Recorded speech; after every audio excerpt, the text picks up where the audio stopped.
Ah, looks like we have a special guest. Traveler, Paimon, welcome. What can I do for you? It's the Traveler. She looks absolutely beat these days. She has these huge dark circles around her eyes, like she hasn't slept a wink. And she keeps spacing out. You have to call her name several times before she snaps out of it. What do you think it is? Is she sick? Oh, is the Traveler prone to sickness? I find this surprising. Very peculiar. In all the time we've been acquainted, this is the first time you've come to me with a health complaint. Come, let me take a look at you.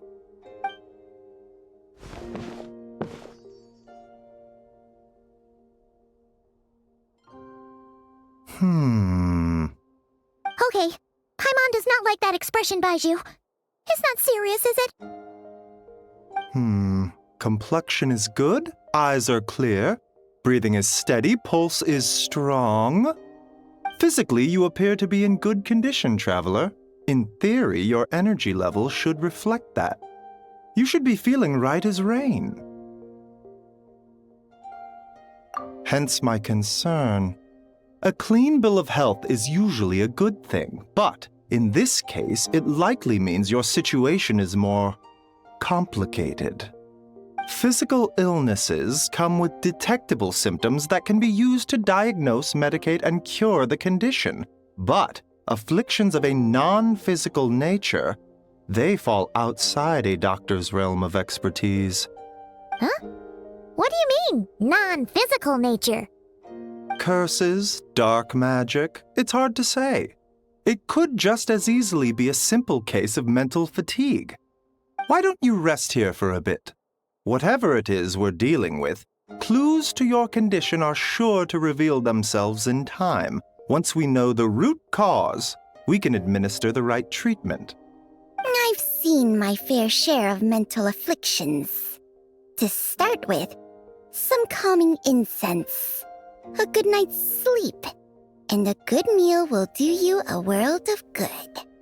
In the meantime, Changsheng and I will review the relevant literature for afflictions that present with mental fatigue. Still, we're not experts on this kind of thing. I say we should strongly consider calling in a specialist as soon as possible. Oh, must be a rare condition if not even Baiju and Changsheng have seen it before. Well, all we can do is take their advice. You look like you're about to collapse anyway. Just get some rest. Paimon will be right here by your side. Fingers crossed you'll be all better when you wake up.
Rise and shine! Time to wake up!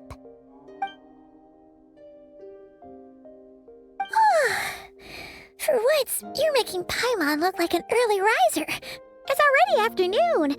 Hopefully all that sleep did you some good. Feeling any better? A cut? What? Did you scratch yourself in your sleep? All right, let Paimon take a look.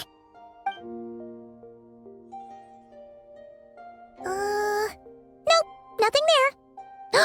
Wait, did you have a nightmare? Okay, don't panic. Paimon heard that dreams tell us what we need by showing us the opposite. So, if you had a nightmare, maybe all you need is something to cheer you up. Come on, Paimon will treat you to something yummy.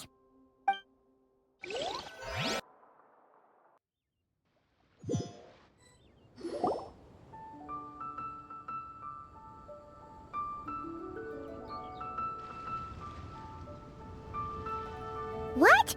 So, in this dream, you were trapped in a weird place with thick fog everywhere, and then a spike came out of nowhere and stabbed you in the back? Oh. Okay, well, that's a new one. Are you sure it was a dream? 'Cause from the way you describe it, it sounds like you were really there. But then again, you woke up right where you went to bed. And you were definitely in a deep sleep this morning. Then, it's decided. Paimon will stay up and watch over you tonight. If anyone tries to mess with you, Paimon will beat him up. Or, wake you up first and then we can beat him up together.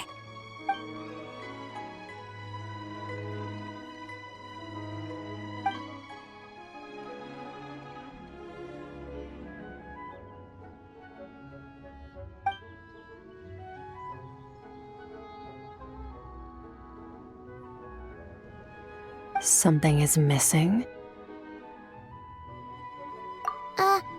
Did you just say something? The flesh remains whole, but the soul is incomplete. Left unresolved, the mind will wither away along with it. Ah! What the? Wait! Paimon remembers you! Your child's master! Skirk? Right! What are you doing here? The last time we saw you was at the Primordial Sea in Fontaine, right? But then we left and never learned where you went after that.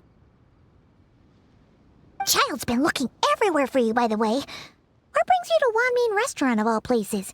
You came here looking for us? And were you the one behind that hocus pocus just now? Tell me, what is it that you saw? Tight-lipped, huh? I suppose that's fair. You, I'll take a glass of wine. Oh, of course. Coming right up.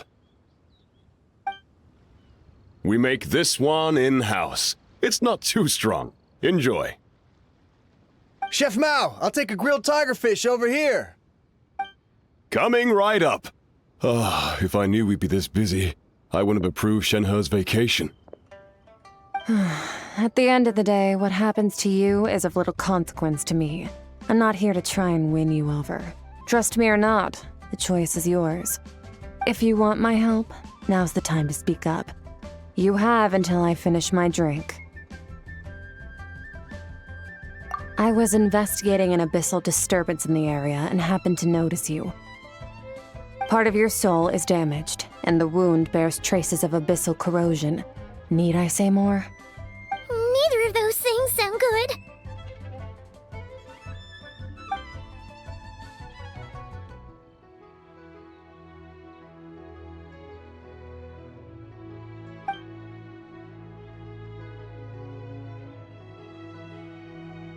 Well, should we trust her? She mentioned an abyssal disturbance. Maybe that has something to do with what's going on with you, but we could always find a different expert on the abyss to help us out. Yeah, and that thing she said about your soul being damaged is scaring, Paimon. Definitely something we should fix sooner rather than later. Skirk's an interesting one, that's for sure. But from what Child's told us, she doesn't seem evil, at least. 1, 2, 7, 10. That'll do. Well, have you made up your mind? What I saw was a dark space, shrouded in a dense fog that wouldn't disperse. So that's all we know, Miss Skirk. Ma'am, can you help us? So, you couldn't disperse the fog. I understand. Come find me in the Gwali Plains when you're done here. Oh, and I left cash for the drink on the table. Settle the bill for me, will you? Oh, okay. Huh? She disappeared!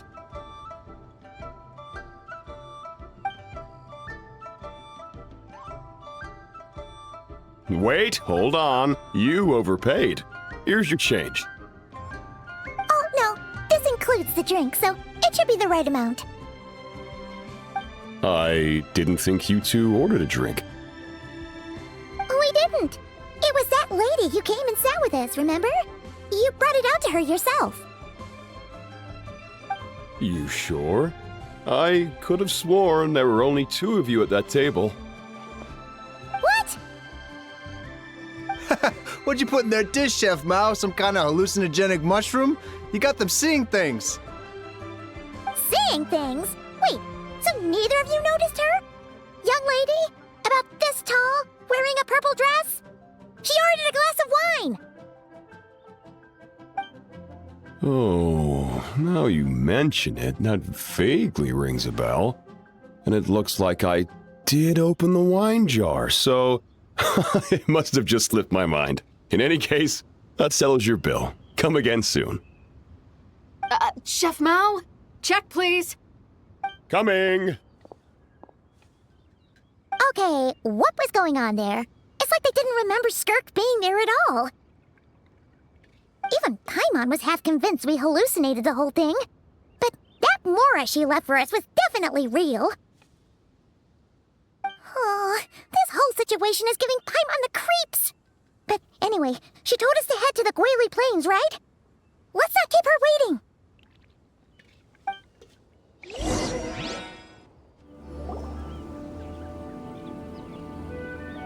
Whoa, what are all these rift hounds doing here? Huh, looks like they're collecting something. Oh, let's go check it out.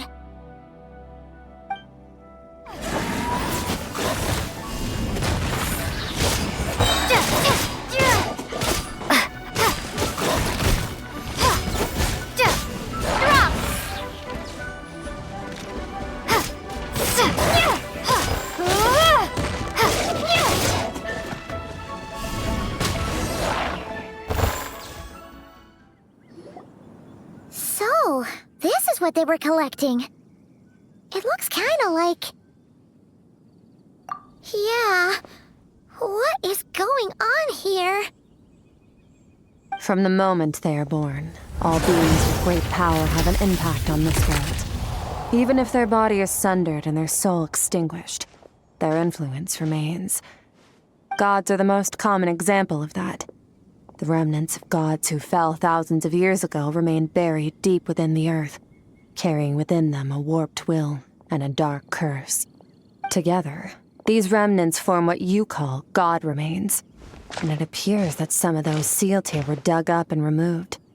There are traces left, but they're fading fast.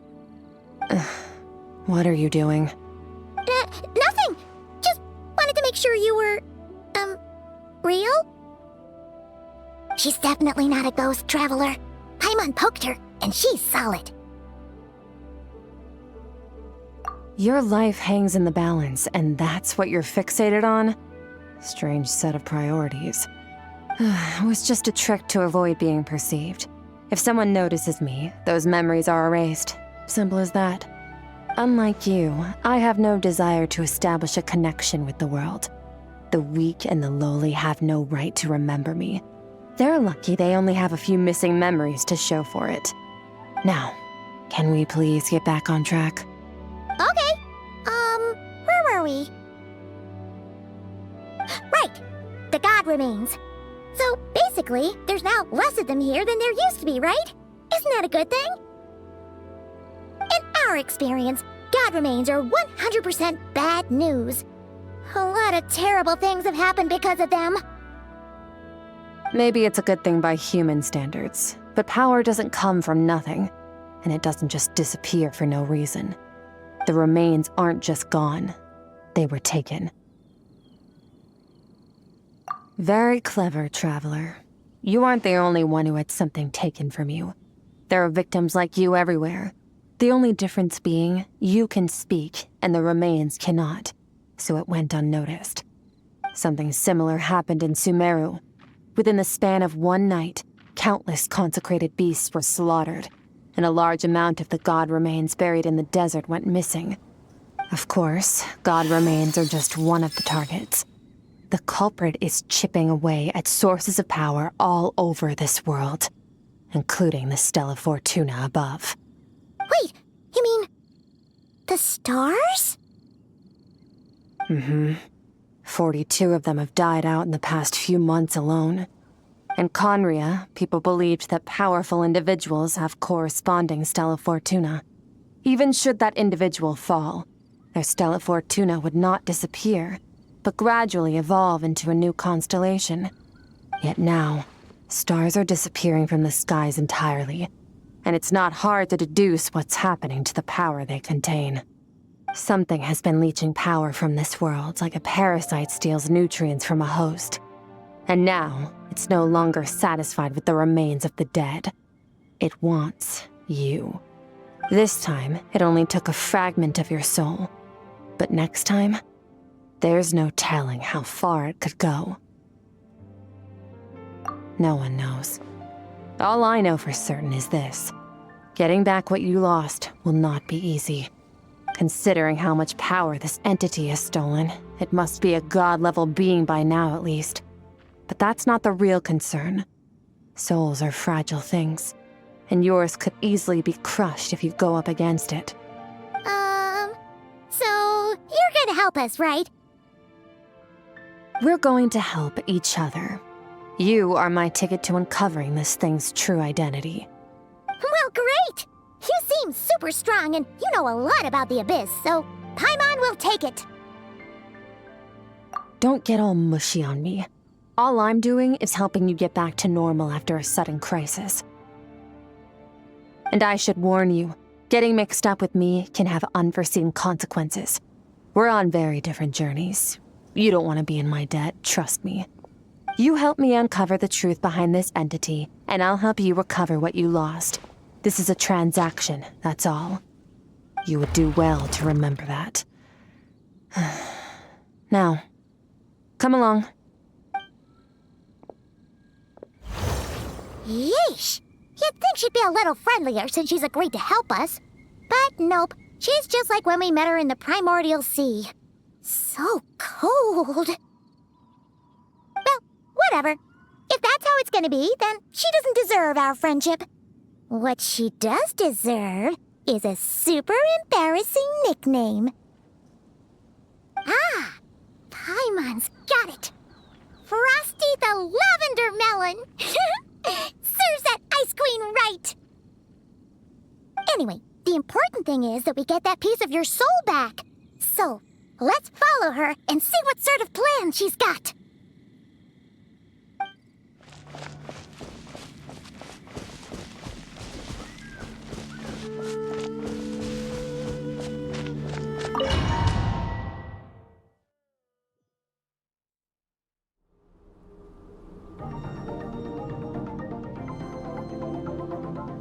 Whoa! This place is way bigger than Paimon expected. Where are we? This is where I live. I suppose it's the closest thing I have to a home here. It is. I brought you here because time flows differently in this place. I don't know how much Ajax has told you, but when he fell into this space, I mentored him for 3 months. In that time, only 3 days passed in the outside world. Ajax? Oh, right! That's Child's real name! Yeah, Paimon remembers him mentioning something like that. So, a month here is equivalent to 1 day in the outside world? That should mean we're safe from that power-hungry soul snatcher for now, right? Yes, well, I didn't bring you here just to show you around. In the outside world, the Traveler could be attacked at any moment. But coming here has bought us quite a bit of time. Now, we just need to figure out how to investigate that place you saw. The one full of fog. Both your description and the abyssal disturbance I felt point to that space having some connection to the abyss. It could even be a domain similar to this one. The thief who stole that fragment of your soul is hiding there. But the abyss is a chaotic and turbulent place. If we want to pinpoint their location, we need to see what that space looks like without the fog. Abyssal power can grant a special form of sight. Have you ever wielded abyssal power before?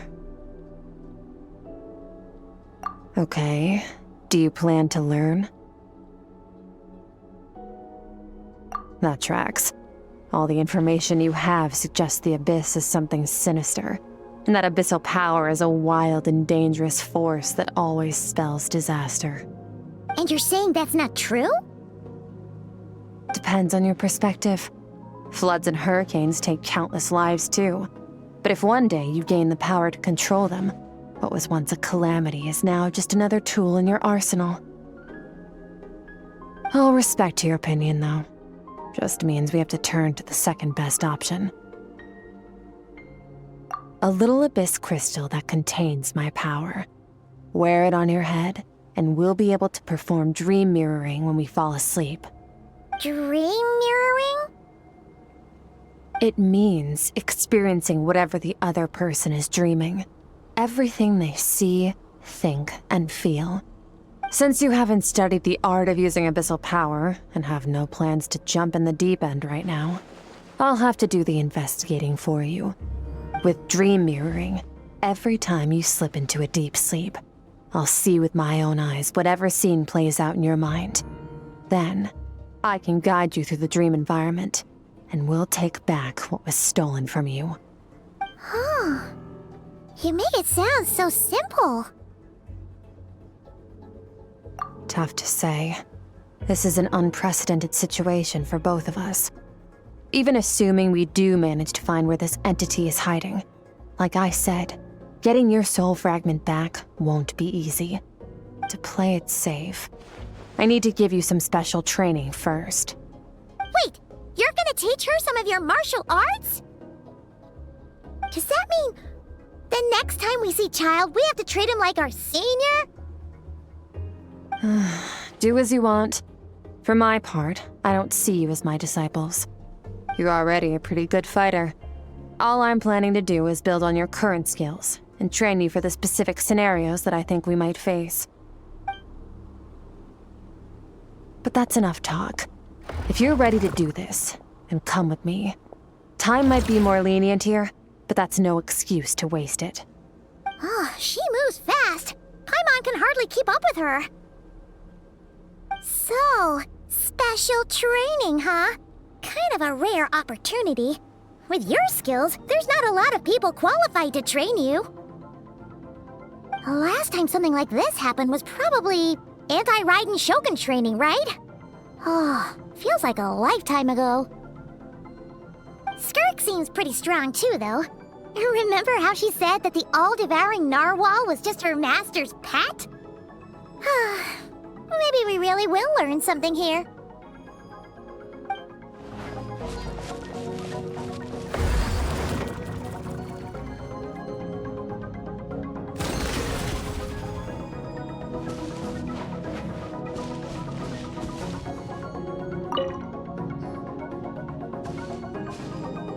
Ready? Bring it on! Your training will be split into 3 stages. Testing your blade work, elemental abilities, and reasoning skills. We'll start with blade work. You're no rookie in this area, so I won't bore you with the basics. During your long journey, you've no doubt sparred with a lot of talented sword fighters. Consciously or not, you will have picked up all kinds of techniques from them. You bet! There's Kaya, Master Jean, Kuching. Oh, and Kazuha, Ayaka. Yeah, we've met sword masters like you in every nation we've been through. You sparred with a bunch of them too, right? Nice to know it's all gonna come in handy now. Don't get too smug. In sword fighting, techniques alone are not enough. You need a cohesive system to bring it all together. A style or school of fighting. To use the human body as an analogy, your style is your skeleton, the foundation, the framework. Techniques are the muscles and other flesh attached to the bones. This is where your strength comes from. Improving your sword fighting is like growing that body. If your frame got bigger and taller, but you didn't add any muscle mass, you'd be weak and flimsy. Then again, if you packed on pounds of flesh without a big enough frame to support it, you'd end up bloated and unwieldy. You need to do some introspection. Take a good, hard look at your past experiences and figure out which parts of what you've learned are just techniques, and which parts can be used to form your own system of blade work. Only then will you get the full utility out of all your thoughts and observations along the way. Only then will every strike you deliver make perfect sense. Wait, is that it? Paimon thought you were gonna teach her some cool new moves. Like when you went swoosh and opened a tunnel to another place. One day, you'll reach a new level of power where you realize that even that's as basic a trick as any other. But right now, our sword styles are so wildly different that teaching you mere techniques is pointless. There are no shortcuts in the pursuit of power. Failure is your best teacher, and rigor is your coursework. That's all I have to say. Time to make a start. Train until you're satisfied with yourself. Now focus. Destroy the crystal columns as swiftly as you can.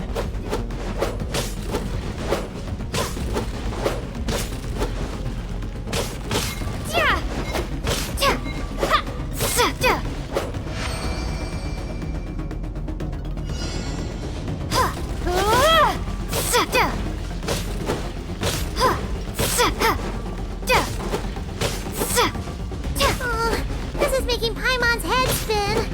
Hang in there, Traveler!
Stay calm.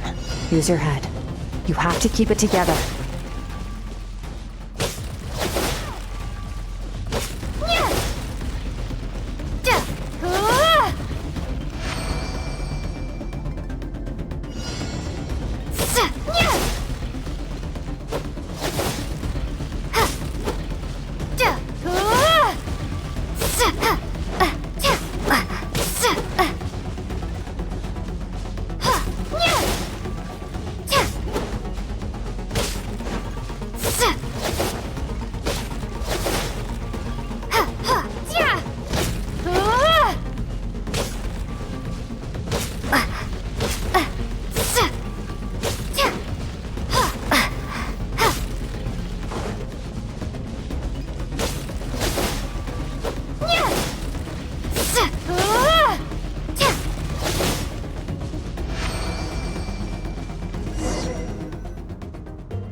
This moment will be frozen in time.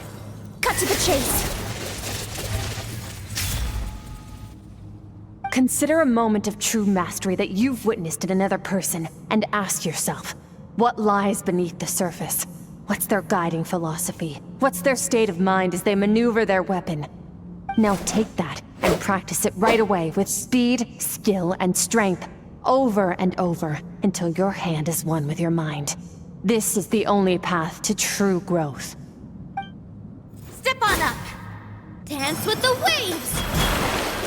I see eternity go by in an instant.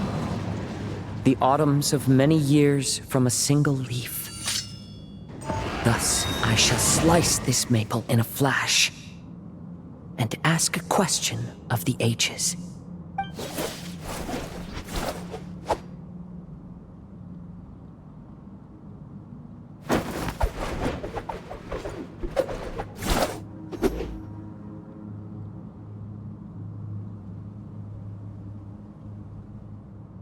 If you start to tire, empty your mind, but do not stop.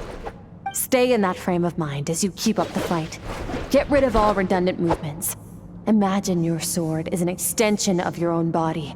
Wield it just as you wield your arms, hands, and fingers. 'Twas on a deserted, moonlit night that the hero approached the vile dragon's limpid lair. Ring cutter! Feathers fleeting wet, the white heron treads water, a sight without flaw. Master of Inazuma Kamisato art Tachijutsu.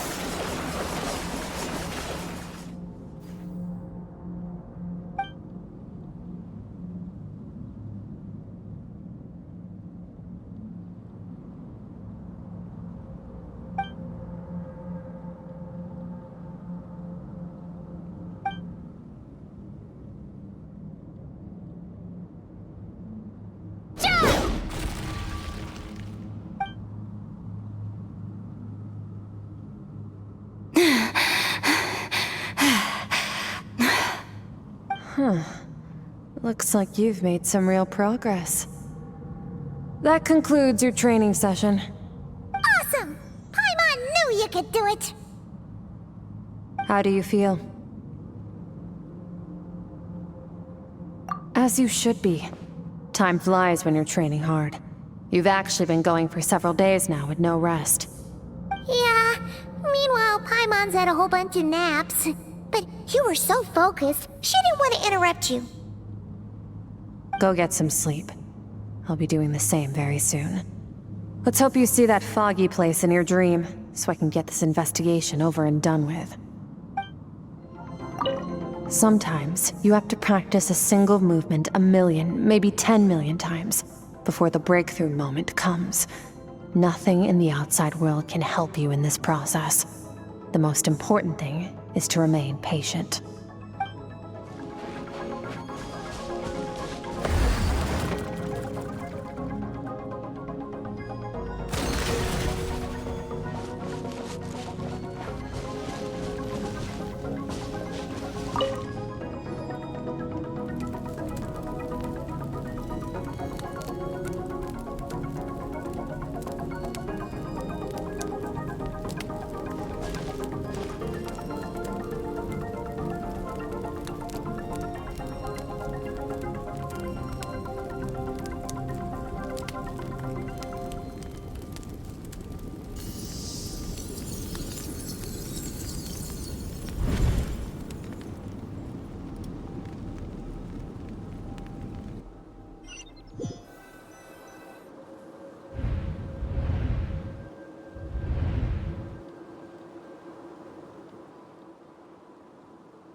Skirk, why are you skipping classes again? We've talked about this. 'Cause he's a crabby old man, and he's a boring old man. I don't like going to his classes. Excuse me! You shouldn't talk about your teacher like that! It's very disrespectful! All right, let's not get into a big fight about this. Skirk's learned what she needs. There's no point forcing her to sit through more classes if she doesn't want to be there. But I'd still love to hear about what you got up to yesterday. Why don't you tell your dad all about it? I went diving, and I saw this huge fish. I never knew they could get that big. It looked kind of dumb, though, with that stupid big fat head. I tried to shake its fin, but it just spat water at me. Oh, and today, I'm gonna go to that prairie up north. There's supposed to be this giant bird there that can spit fire. I bet if I climbed on its back, it could fly me all the way to the stars. Then I suppose your old dad should get one as a pet too. Otherwise, how are you gonna hear me call you for dinner up there in the stars?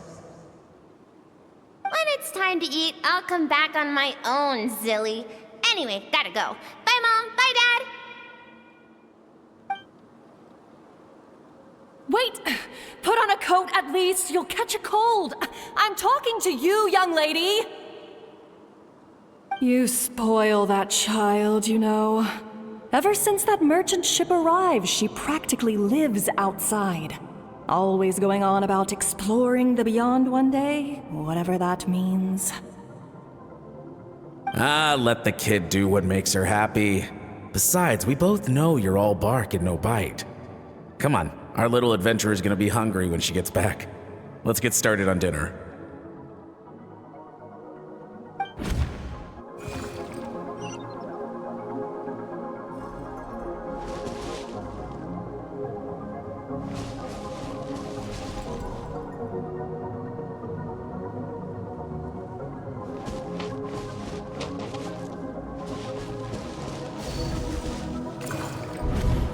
The stars shimmer high above. But what lies beyond the stars? Mountains as far as the eye can see? An endless snowy plain? Or maybe buildings taller than the sky, like the people from the merchant ship said? I can't be the only one asking these questions. The universe is fascinating. If only I could meet some other people like me. We could set sail together and explore every corner of the world. I'm sick of being a kid. There's so many amazing things out there, and I'm ready to see them all. But for now, I'm starving. Better get back.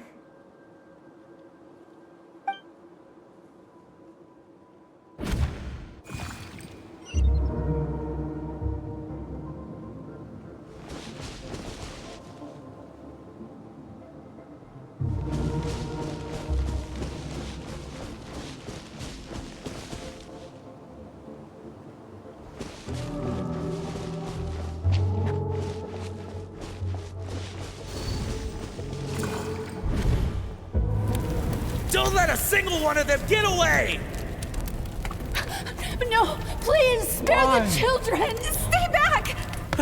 They're coming! Run! Help!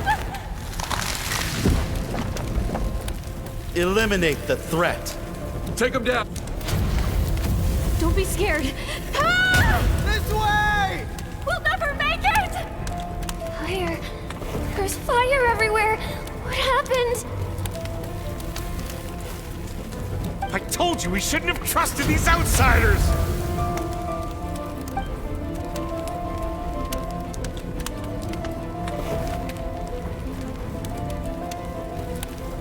Why are you doing this? What did we do to deserve this? We welcomed you with our finest food and drink, showed you the best our home has to offer, gifted you cloth dyed by our own hands. And this is how you treat us? Run! Save yourselves! Captain, Zone 3 is clear and we have Zone 2 surrounded. Begin extermination. Remember the orders from upper command. No one is to be left alive. Rest assured, sir. We have enough munitions to annihilate these savages and burn their entire civilization to the ground. Good. The only ones who put up a real fight are that man and his wife, correct? What's their status? We shot the man in the ankles and the wife broke her wrist attempting to fight back. They won't be doing much more fighting. They're holed up in their home for now, but they won't last long.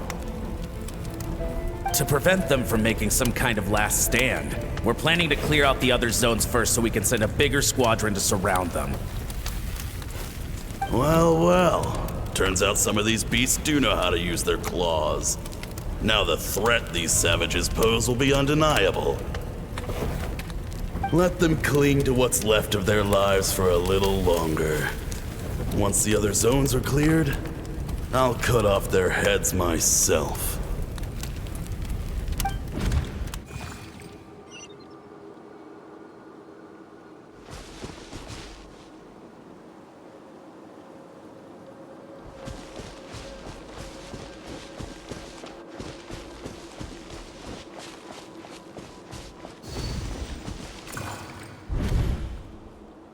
Dad? Mom? Skirk, you're all right? Thank heavens. I'm so happy to see you, sweet girl. But you need to go. It isn't safe here. They'll be back any second. What happened? You're bleeding a lot. Dad? Mom?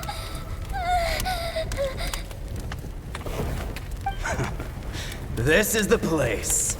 Alert all units. Prepare to surround. Run, Skirk! Run as far away as you can! Don't trust anyone!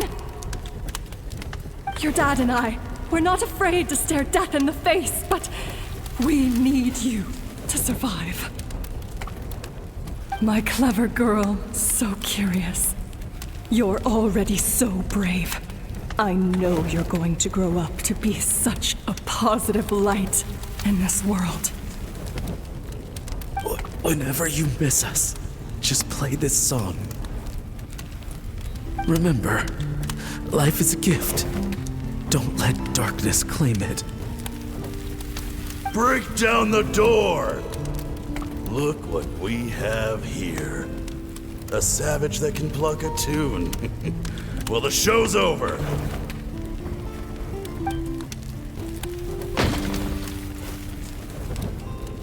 You! Stop singing! Shut it! I said shut it or I'll make you! Fine. Have it your way!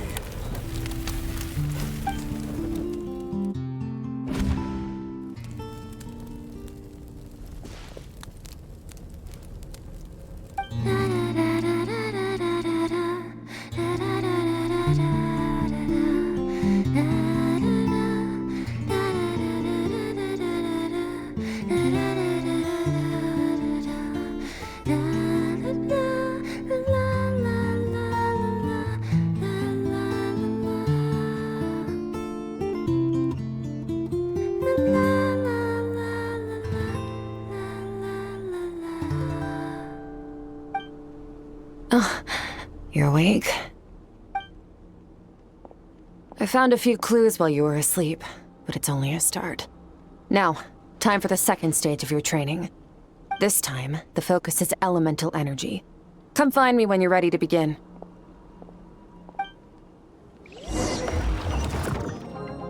Man, staying in the abyss feels so surreal, don't you think? No day and no night. It's like time hardly exists. If we weren't careful to keep track, it feels like we'd have no idea how long we've even been here. Well, except for the fact that Paimon still gets hungry like clockwork. You go do your training. Paimon's gonna grab a bite.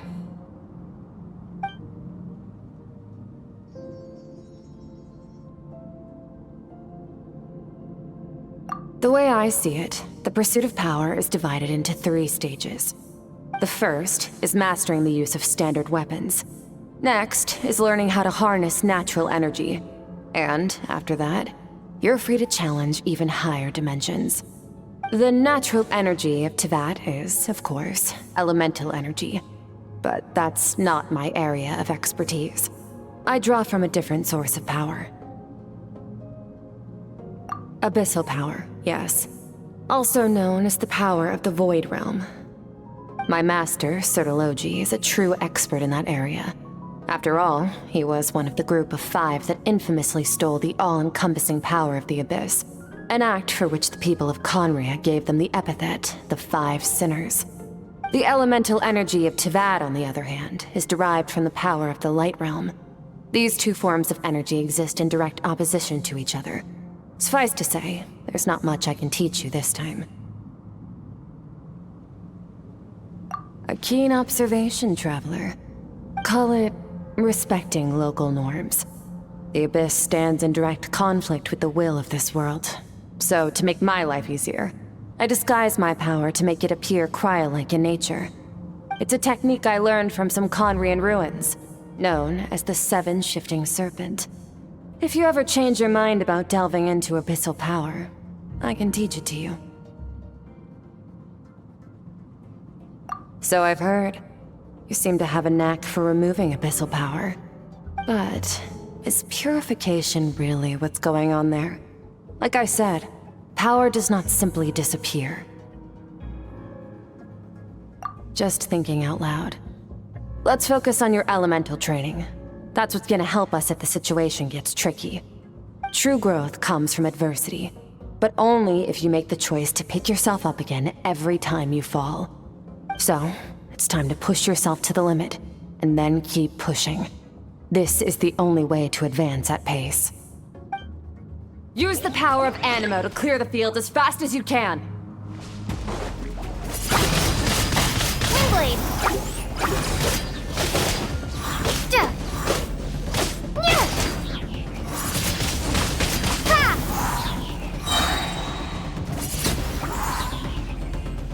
Be gone!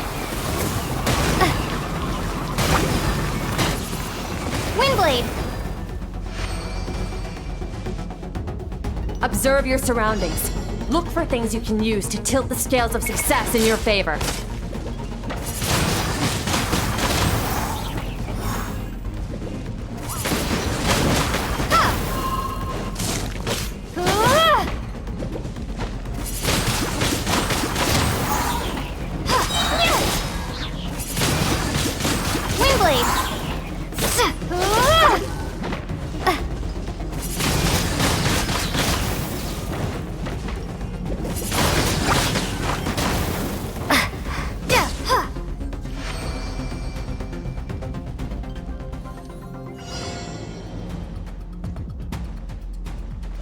Use the power of Hydro to destroy the spikes!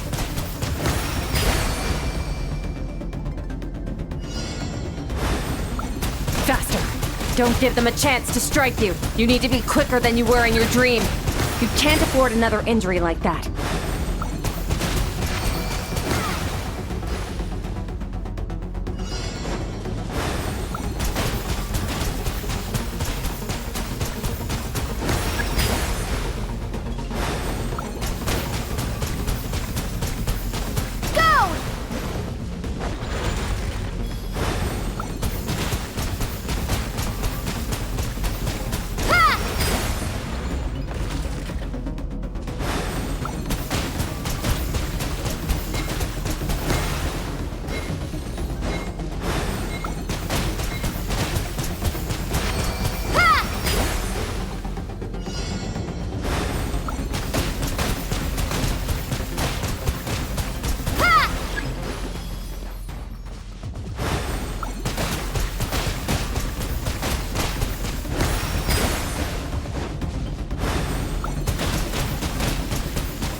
You need to understand what makes you special. The ability to wield elemental energy without a vision and switch between the elements at will. It means your aspirations need no approval from the gods. Your power is not bound by the rules of this world. So be bold. Do not be afraid to chart your own path.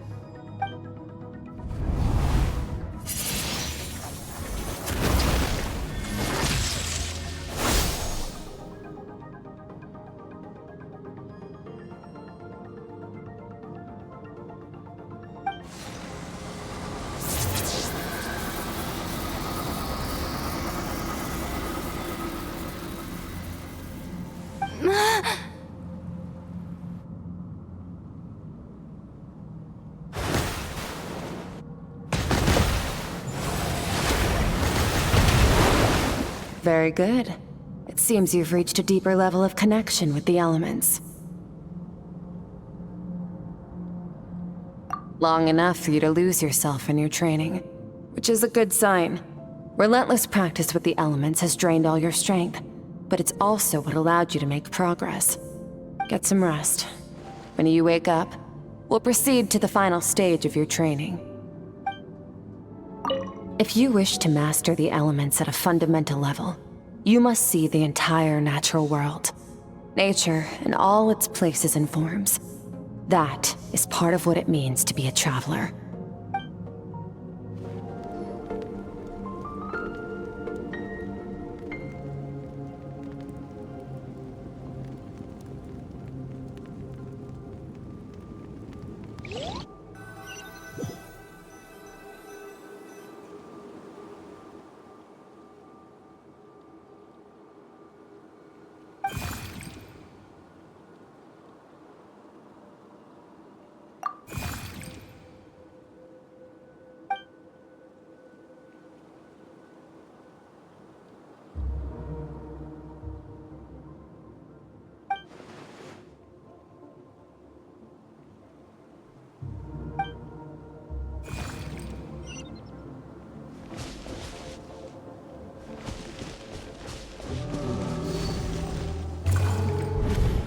What is the secret to power? Longing, hatred, self-preservation. No, it is fear. The fear of losing those you love. The fear of watching your home burn. Fear of loneliness. Fear of death. Fear is the source of evolution. It forces humanity to adapt to their environment and overcome hardship. It is in the process of prevailing over our fears that we surpassed first ourselves and then the rest of the world. That fear is now part of you. It calls on you to evolve. And it is time to answer.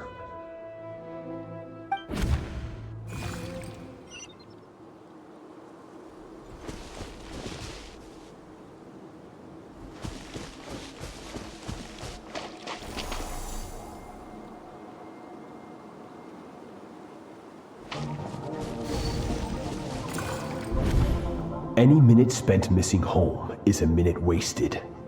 Practice your sword work instead. Do not make me tell you twice. But, Master, I can barely lift the sword anymore. If I keep going, I feel like my wrist is going to break. So it has not broken yet.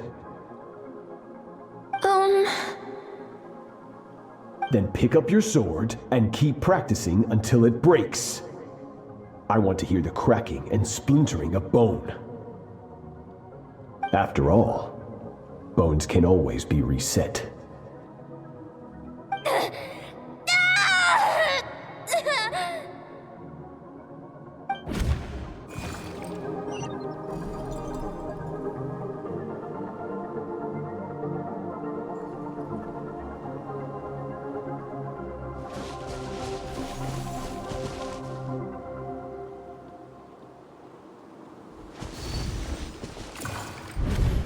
Good, Skirk.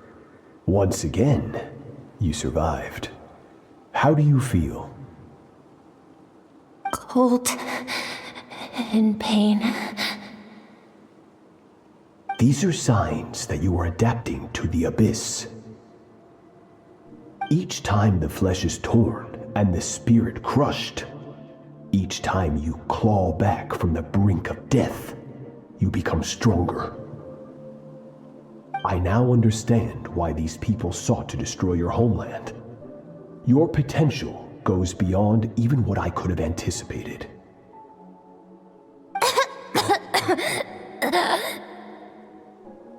But you still have much to learn in your pursuit of strength. Your mind is rife with distractions. From now on, I shall show no mercy in your training.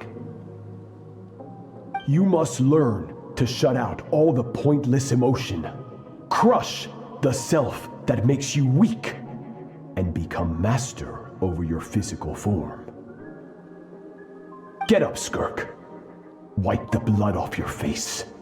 Cut away the rotten parts of your flesh, and mend what is broken. Then take up your sword.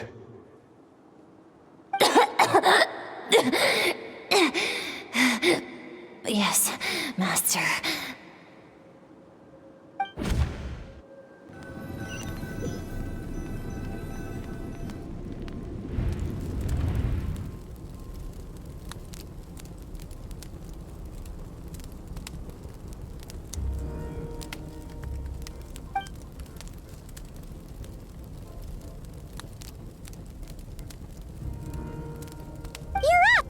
Hopefully you got some good rest. Skirk said to tell you that she's ready to start the final stage of your training whenever you are. So, want to head over now? Or did you want to wait a little?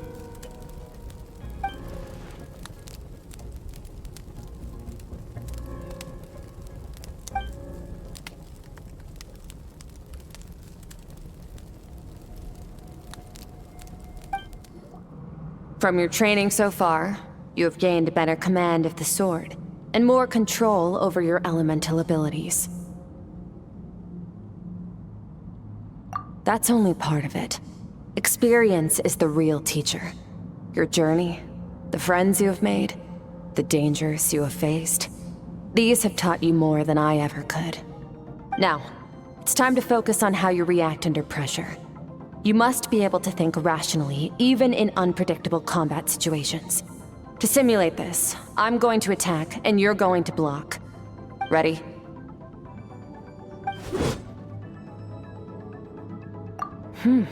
Not bad. That defensive stance looks near unbreakable.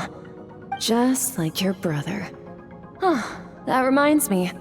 You still don't know what happened to him, do you?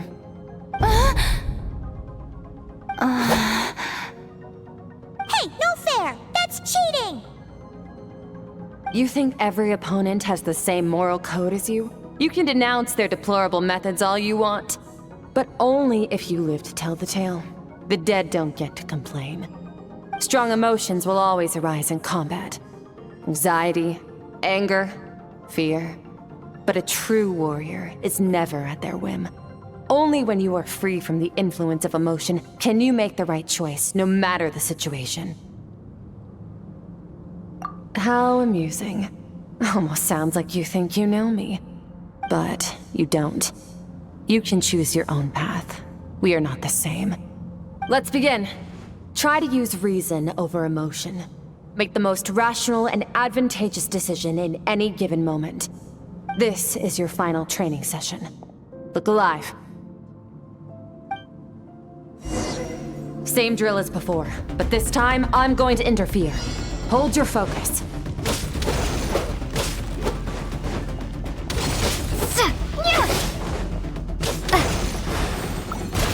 Water jet! Go!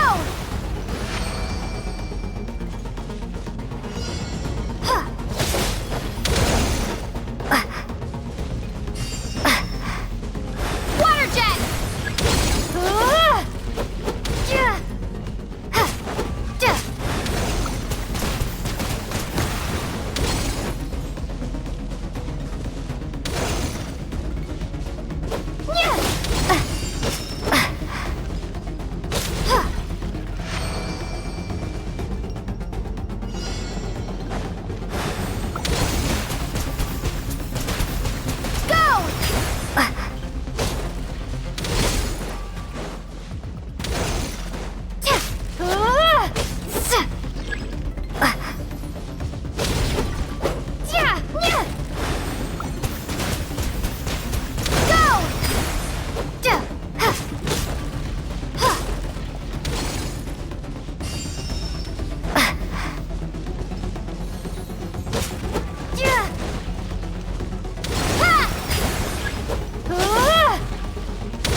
Not bad. Better than I expected.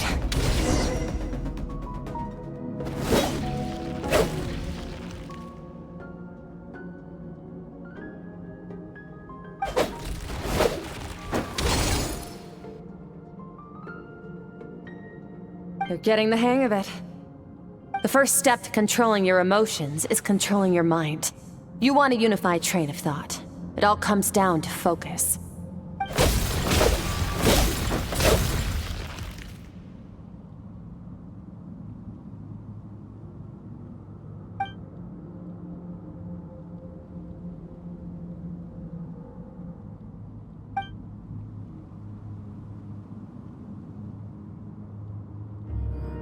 Your mind is rife with distractions.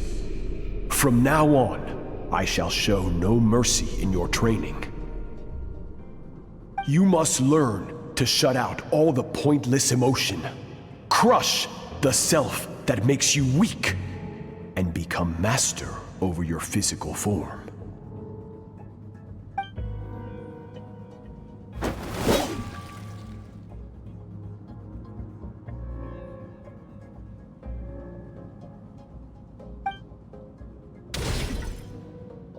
Stop. Let's pause here. One look, and I can tell your mind has wandered. That's to be expected. There's a limit to how long a human being can concentrate on one thing. Staying calm and focused sounds simple in theory, but in practice, it's more demanding than sword work or elemental abilities.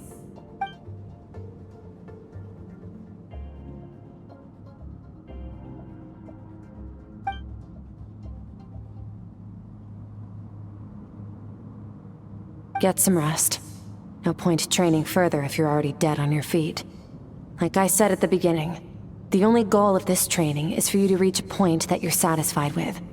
You managed to push past your limits, which is a good start. You can be proud of that and sleep well knowing that you've earned it. Warriors will train day and night to perfect their skills, but when the battle comes, their fate may be decided in a matter of seconds. One mistake, one moment of hesitation, and just like that, all their blood, sweat, and tears were for nothing. You need to push yourself to perfection, or you might not even live to regret it.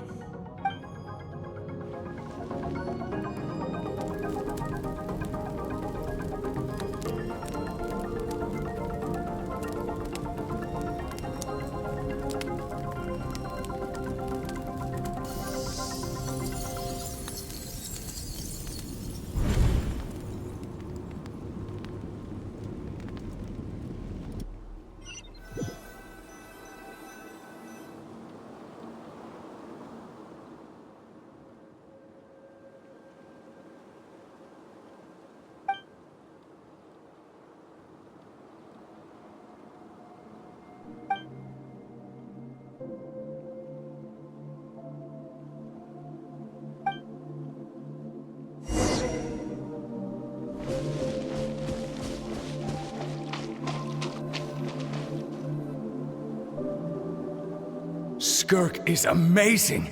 She faced down that terrifying giant and cut its head clean off. Oh, she got hurt though, didn't she? I heard it was pretty bad. Yeah, well, that's a given. But the moment she was on the mend, she got right back to practicing her sword work. I heard Master suffered a grave injury once too. Lost an arm and a leg and still came back stronger than ever. Skirk's becoming more like him by the day. Incredible! I wonder if I'll ever reach their level. They're always so resolute, so unshakable.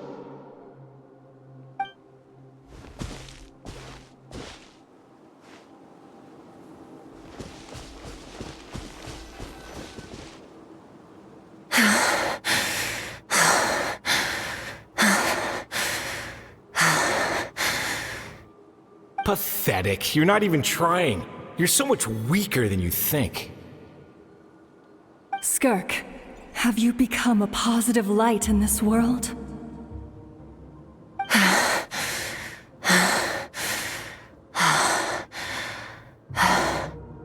Do you even remember how many of us perished in that fire?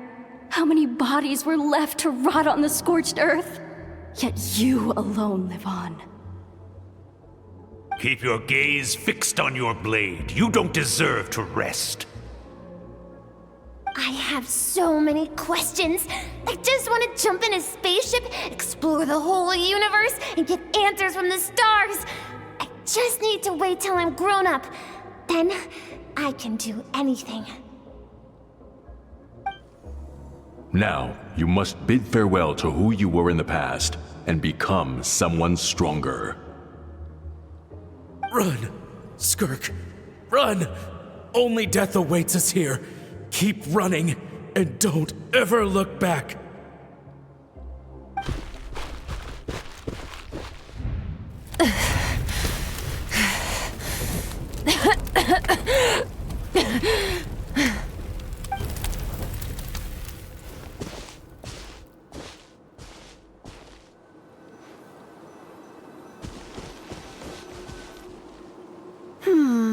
Let's see here.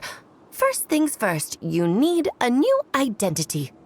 Going around telling people you're from somewhere beyond the stars won't do, now will it? How about saying you hail from beneath the earth instead? As the Conrian saying goes, venturing out into the universe and down into the abyss are the same in that both are braving the dark unknown. Well, I'm a visitor on this planet, so I'll follow the rules. Ah, splendid. That saves me quite a bit of trouble. Let me offer you a piece of advice in return, although it might not be what you want to hear. I know the pursuit of strength is important to you, but taking a moment for yourself every once in a while is never a bad idea. Ignore her existence for too long, and there will come a day when you can no longer hear her voice.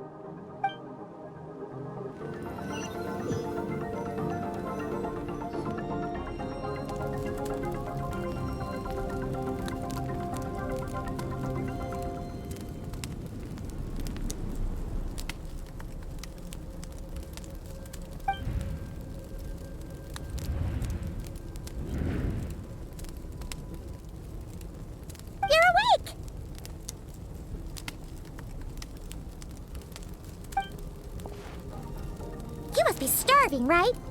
Ta-da! A barbecue feast just for you! Of course you are!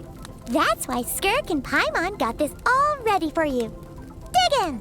Before it gets cold! Ah, well, if you're around someone long enough, it's bound to happen. Plus, Skirk can cook! So, Paimon decided she can forget the whole Ice Queen thing. Paimon's not one to hold a grudge. Here's an idea. Let's save the chit-chat until after the meal.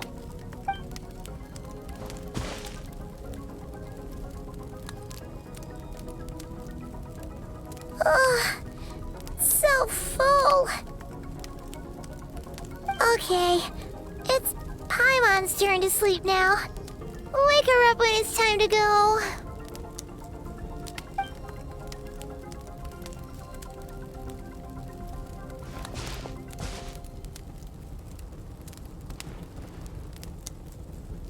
I have good news.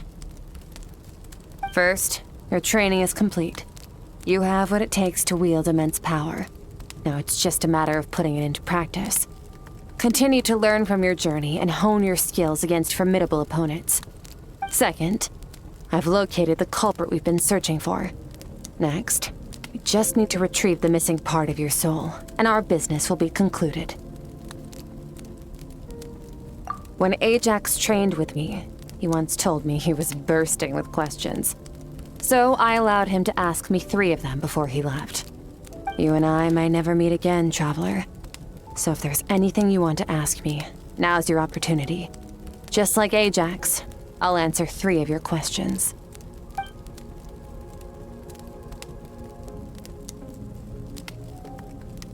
Are you really from Teyvat? Okay, not the angle I was expecting. What makes you ask that? I'm sorry I didn't tell you earlier, but While we were dream mirroring, I think I saw your memories.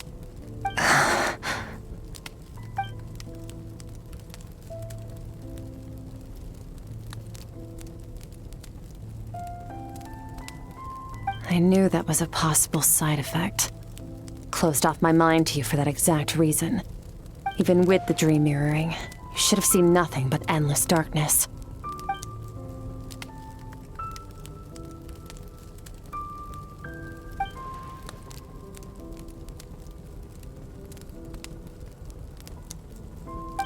Whatever. Must have been a flaw in my execution. I shouldn't be too surprised. Due to some recent circumstances, my self-control has been lacking as of late. Since you've seen what you've seen, there's no reason to hide the truth. All I ask is that you keep it a secret. No, I'm not from Teyvat. I'm from a different planet. And there was a time when I journeyed through the stars. A lot like you in some ways. Like me? Do you mean you're also a descender? No, we're different in that respect. You're influencing the fate of this world. But me, I'm just passing through. Several hundred years ago, my master, Sertologi, opened the border between worlds and sent me here. But this is not my home. And one day, I'll return to the vast unknown of space. So, there you have it. On to your second question.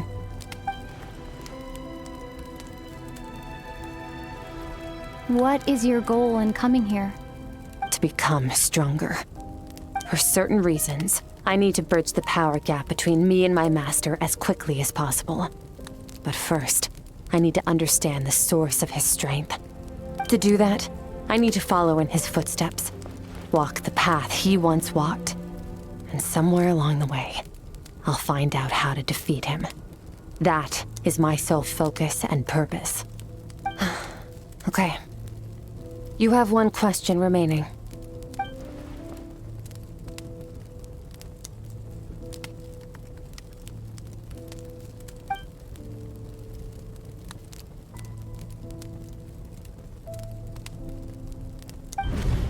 You make it sound so easy. Ever since the incident I experienced there, I've never stopped searching for Master Skirk and that unknown abyss. But it's been years now, and I've still found nothing.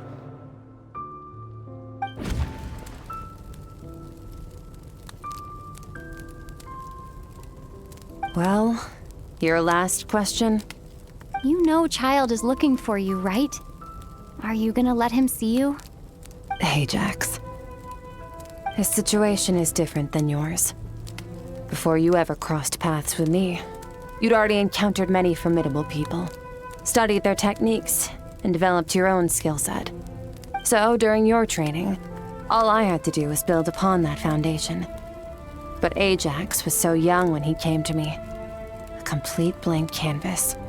Children can't help but imitate their role models. In the long run, that would only hinder his growth. Once Ajax has enough strength in his own right, I will allow us to meet again. Until then, let that motivate him to reach his full potential.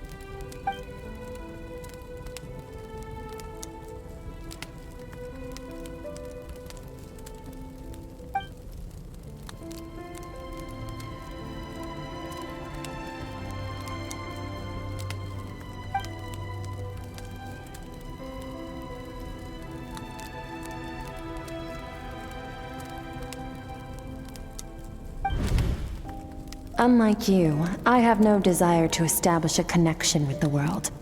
The weak and the lowly have no right to remember me. They're lucky they only have a few missing memories to show for it.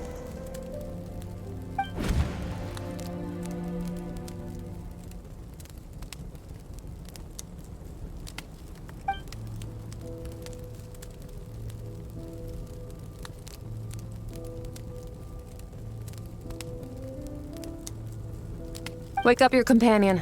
It's time to go. Oh, and everything I just told you. Best keep it a secret from her as well.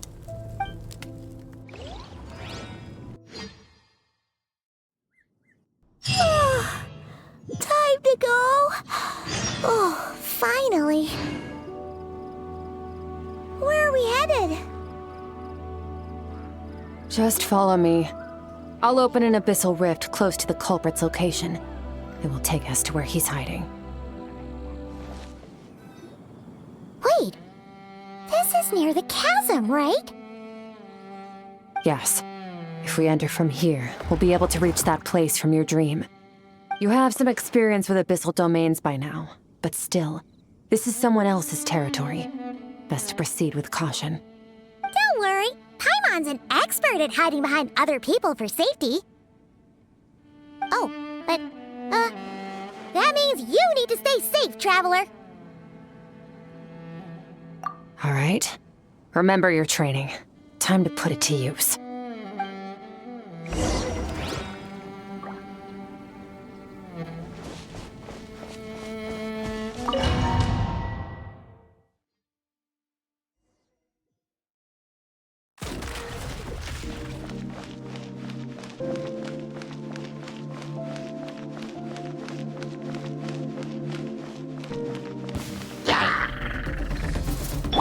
Water jet! Bombs away!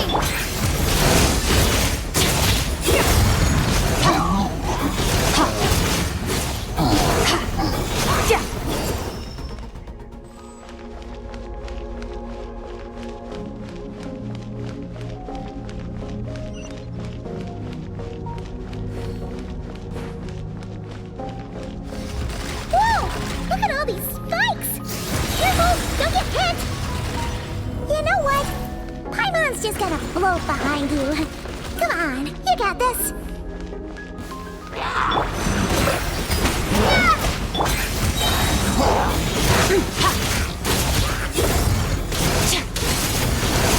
Hey, what are you two doing?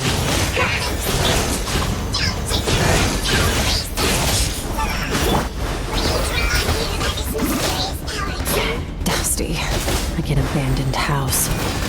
Let's press on.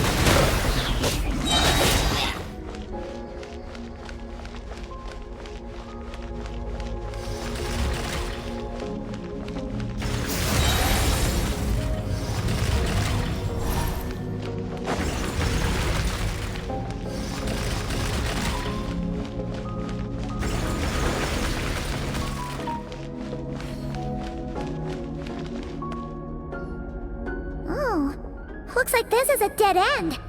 Did we make it to his hiding place? Ugh, this fog is making it impossible to see anything! This should be the place where you were attacked, Traveler. The missing part of your soul should be nearby. Can you sense where it is?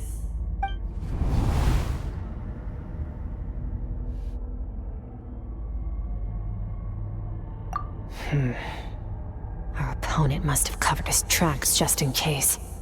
Otherwise, you should have sensed it much more strongly. Hold on! Look! The spikes are back! Stay calm.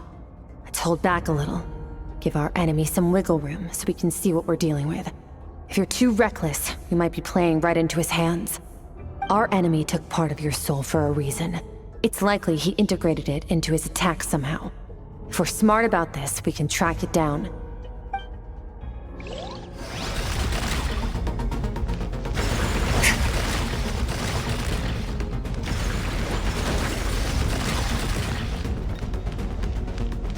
Feel this!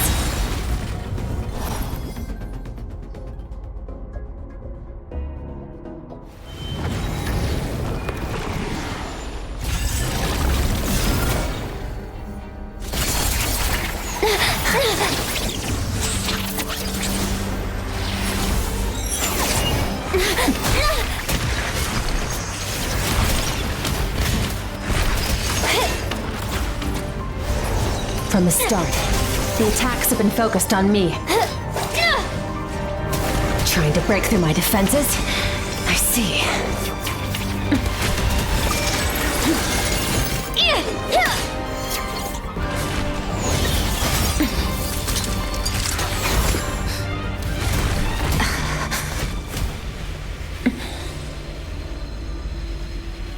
Hi!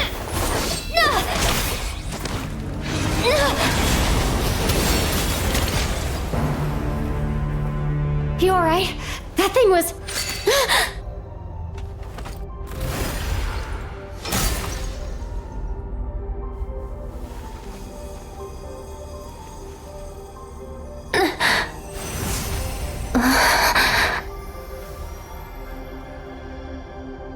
There. I got it back. Traveler! Skirk! What happened? It looked like Skirk just got...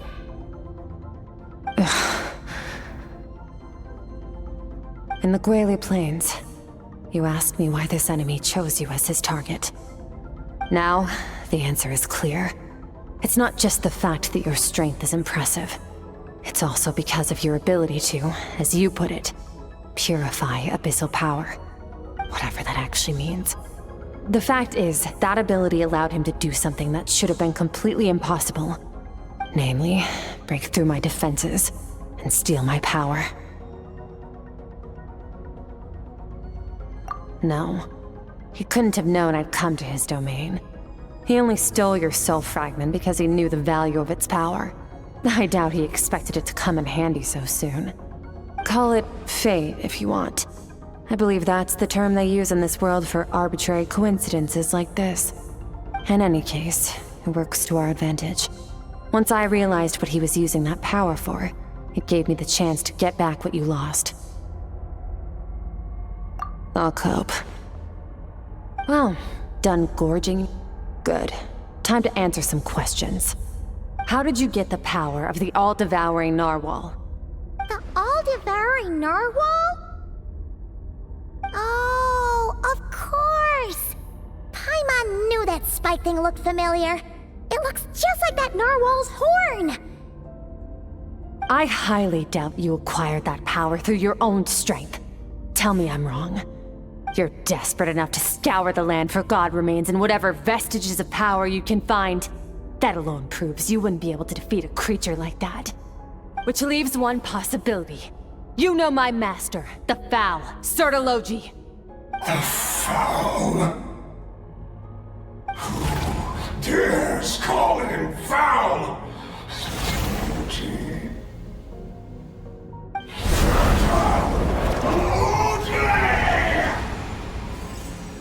What's wrong? Bit off more power than you can chew? You're struggling to hold a basic conversation. Just a little longer. I'm still...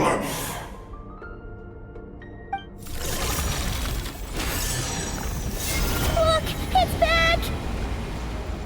Those obsessed with power will let it devour them before abandoning their pursuit.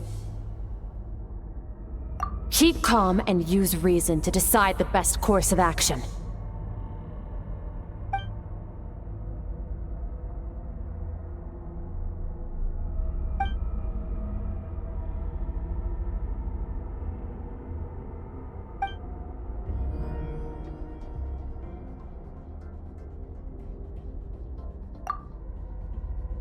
Wise decision. Final victory doesn't always come after a single battle. You've got your soul fragment back, so we both got what we came for. Let the enemy draw breath while he can. It won't be for long. Get us out of here, Traveler. You'll need to lead the way this time.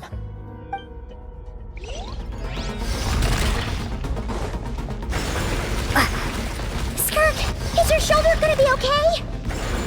The wound is minor. It'll heal in no time. You should focus on getting out of here alive instead. Uh-oh! Falling spikes! Run!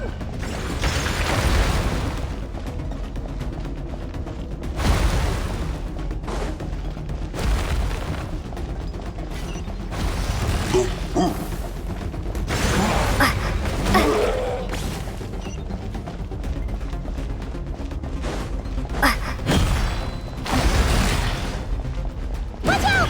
Looks like this place is about to collapse!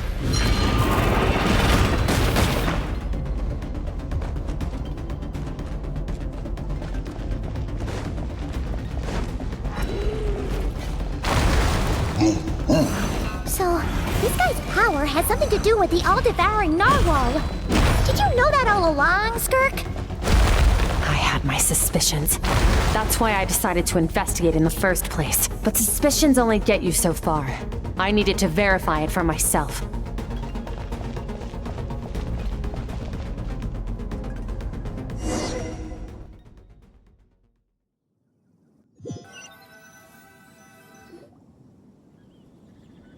Phew. Oh, we should be safe here, right? I no longer sense his presence. Can't have followed us out of that abyssal domain. Weaklings like him will find that my power is not so easily controlled. He won't be leaving that place until he's managed to digest it. You seem surprised. I suppose that's fair. You've seen but a fraction of what that whale is capable of. That gaping maw could swallow a planet whole. It's called the all-devouring narwhal for a reason. Devouring is what it does best. It can extract power from anything, dead or alive, as long as it manages to make physical contact. Yeah. When we had our run-in with that thing, Neverlet mentioned that it has an instinct to devour. Your dragon friend recognized the nature of its abilities and used the power of Hydro to protect you. That worked because it was in a satiated state, so it was somewhat less aggressive than usual. It's a different story when it has no more power to feed off of. That's when its true voracious nature kicks in. It could devour everything on the planet in that state, which is why I cast it into that void space. But I hadn't counted on there being anyone left on this planet capable of wielding its power. To me, that says he must have encountered the whale a long time ago. Meaning, he must have known my master. Exactly. It told me everything I needed to know. Hence why I said we both got what we came for. And I believe that brings our transaction to an end. Now that you're whole again, you can get back to your own journey. I'll handle the rest of this situation myself. No way! We can't leave now! Something was stolen from you because of us! We have to help you get it back! This isn't my first taste of failure or losing power. When you fall, you get back up again and become stronger. That's how it is. But what if that monster finds you before you're all better? Plus, how are you gonna get home? It's not like you can just go swoosh and open a door to the abyss again. Not without your full strength. So, sticking with us for the time being doesn't sound so bad, does it? Fair enough. Then take this. What is it? A bag of Mora. Nothing in this world is free. I know that much. I'll leave the planning to you. Hurry up and decide where to go. We shouldn't linger. We should take Skirk somewhere she can rest. But where? Paimon gets the feeling Skirk wouldn't like being around a lot of people. Oh wait! Baizhu said we could rest in the back room of the pharmacy, didn't he? Let's head there! He'll know something about Master. I'm sure of it. Next time, I need to be ready. Fine. It was just a scratch. It'll take time to recover my strength, of course. But adapting to situations like this is nothing new for me. Oh, this. It's a star crystal suit. Abyssal energy is scarce in Teyvat. Wearing this helps me access it more freely. It stores concentrated abyssal energy that I can draw from on the go. When the energy runs out, it reverts back to its original form. Found somewhere to rest. Well, lead the way then.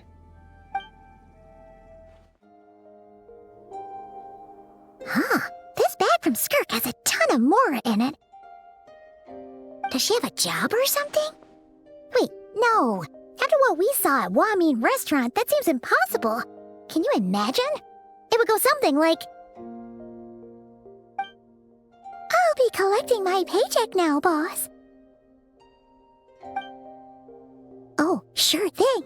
Wait, who are you? Have we met? Can't hold a job if you make everyone forget about you. So, what did she do to get all this Mora? Claimed some buried treasure, took care of a few monsters that were causing trouble. Nothing untoward. It's safe to use. Ah! You heard all that? A sonorous voice like yours is hard to miss. I wouldn't be surprised if the sound of it traveled to the nearest mountaintop. Then, did you by chance happen to hear Paimon's little, joke earlier? You mean when you called me Frosty the Lavender Melon? No, sorry. Paimon totally misspoke just now. She didn't say that at all. It was, a Paimon lookalike. Yeah, she's a piece of work, that one. Always impersonating Paimon and giving people weird nicknames. Okay, fine. The truth is, Paimon didn't like you all that much at the start, but things are different now. You helped the Traveler in a big way, so what do you say? Friends? Ugh. I noticed there was only one bed. Go ahead and get some rest. Wait, what about you? I don't get tired, and I don't need rest. I'm going to practice my sword work. That should help me regain some strength. But your shoulder... Hey, don't just leave! Ah, whatever. Let her tire herself out. She'll come back eventually. Let's get some sleep, Traveler. That comfy bed is calling, Paimon.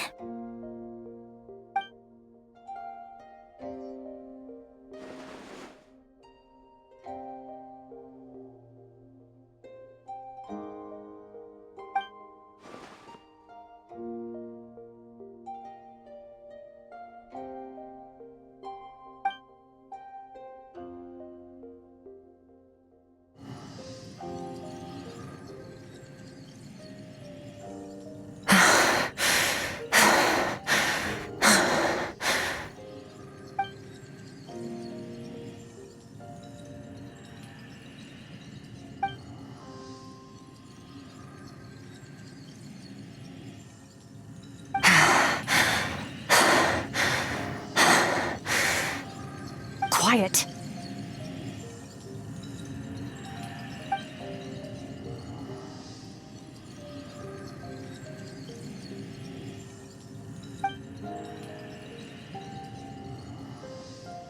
Do you even remember how many of us perished in that fire? How many bodies were left to rot on the scorched earth? Yet you alone live on. Keep your gaze fixed on your blade. You don't deserve to rest. Run, Skirk. Run! Only death awaits us here. Keep running, and don't ever look back.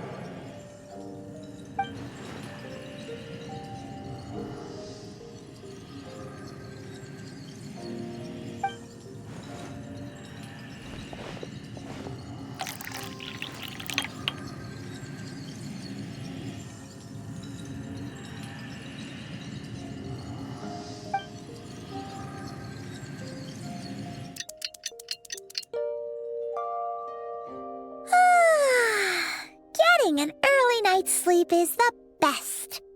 That bed was so comfy. Wait, Skirk? Have you been sitting out here the whole night? The bed's all yours if you want it.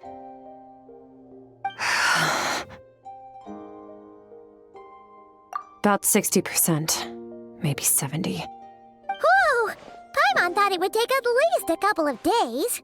That was fast. No, not fast enough. That's 20% less than last time. Same training regimen, same intensity. Nothing felt different, but somehow the outcome fell short. No, I think the problem's with me. I need to meditate for the next 2 days.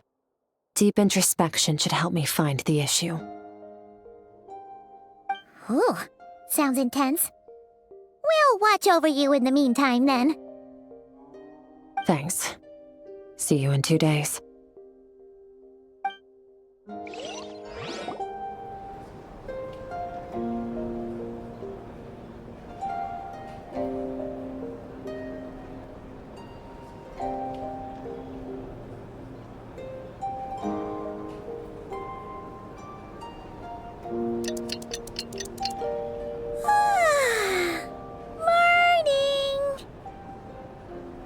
Skirk is still meditating, huh? It's been 2 days already. Shouldn't she be awake by now? Paimon can't think of anything we can do to help. Oh, wait! Breakfast! That's it! Paimon will go get breakfast! Skirk is gonna be starving when she wakes up. Be right back.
That's right. This is Skirk's inner world. Think of it as the threshold between the soul and dreams. This isn't your first time here, but what you remember is probably a space covered in darkness. I only managed to illuminate a small portion for you back then. Actually, it's my first time talking to someone like this. I only managed to break free and bring you here because the injury weakened her power. I guess that's why I can speak again, too. Call it fate, if you want. I think that's the word they use in this world for lucky coincidences like this, right? Now, before I take you to her, I gotta ask. You're the first outside visitor to ever come here, so what's your impression of this place? Oh, you noticed. This river represents Skirk's strength. Strength accumulates over time. It is the summation of a person's lived experience.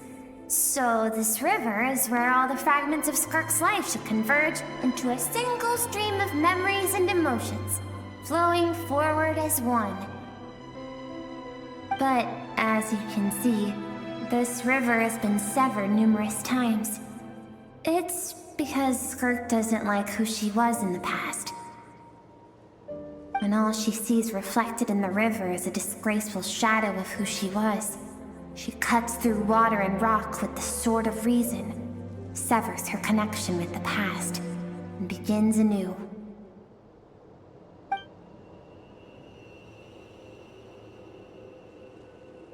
You must learn to shut out all the pointless emotion. Crush the self that makes you weak, and become master over your physical form. This isn't my first taste of failure or losing power. When you fall, you get back up again and become stronger. That's how it is.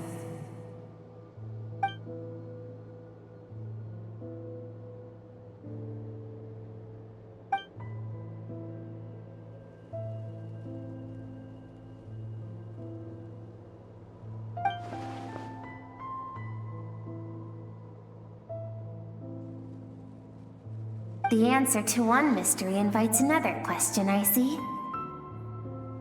Let's follow the river upstream. There among the cliffs, among the memories etched into her heart, lies the truth of it all. Soon, you'll understand everything.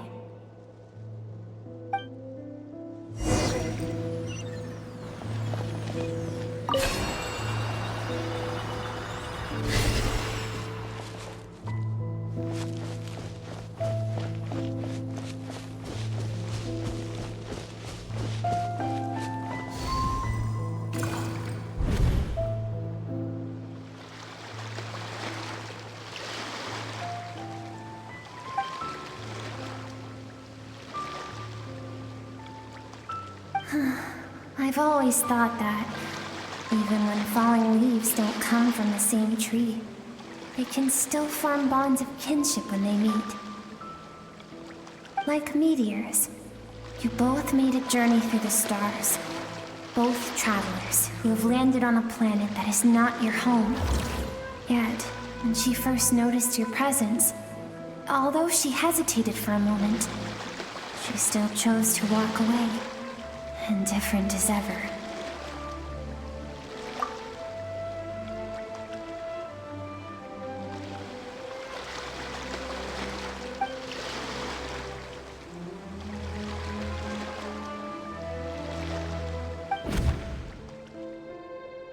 Seems like you've answered your own question. Skirk sees herself as a trespasser in this world. She's made a conscious choice to avoid altering its path.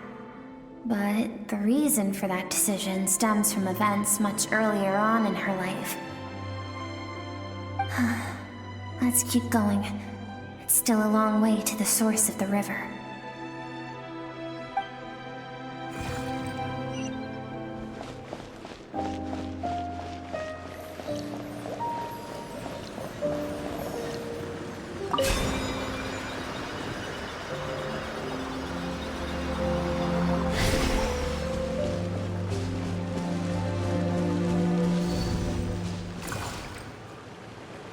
You now have what it takes to wield immense power.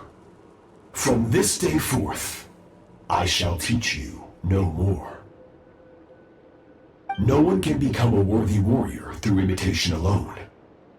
I have given you fangs and claws.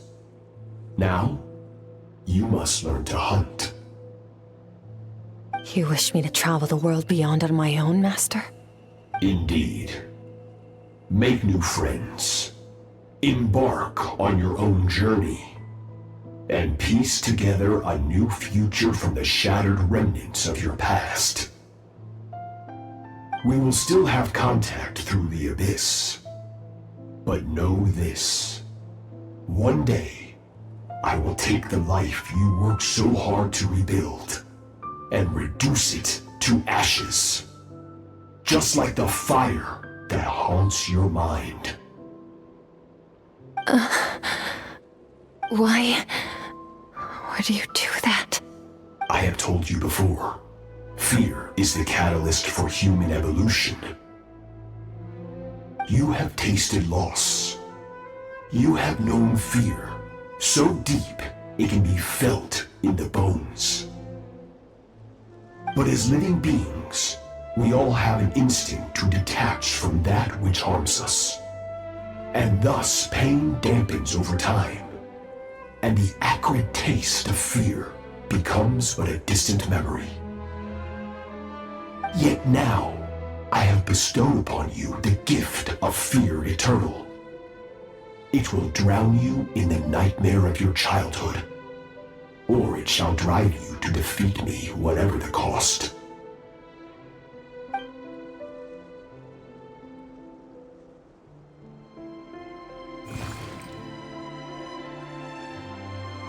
That is what Skirk's master, the foul Sertologi, looked like at one point in time. Of course, as a higher being, physical form is a triviality to him. He could appear as a beast, a human, or even a monster that defies description. The form you see him in here, clad in abyssal armor, is the one he usually wears when traveling through the stars.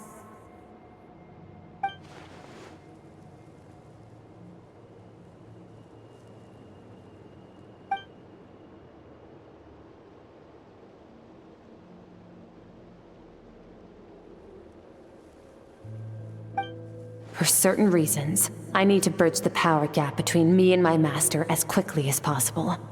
But first, I need to understand the source of his strength. To do that, I need to follow in his footsteps, walk the path he once walked, and somewhere along the way, I'll find out how to defeat him.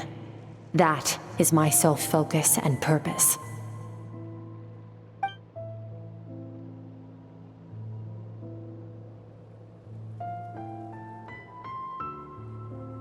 I'll let you in on a little secret. The real Certology is terrifying. The scope of his power is impossible to understand until you experience it firsthand. It is absolute, the power to crush all things.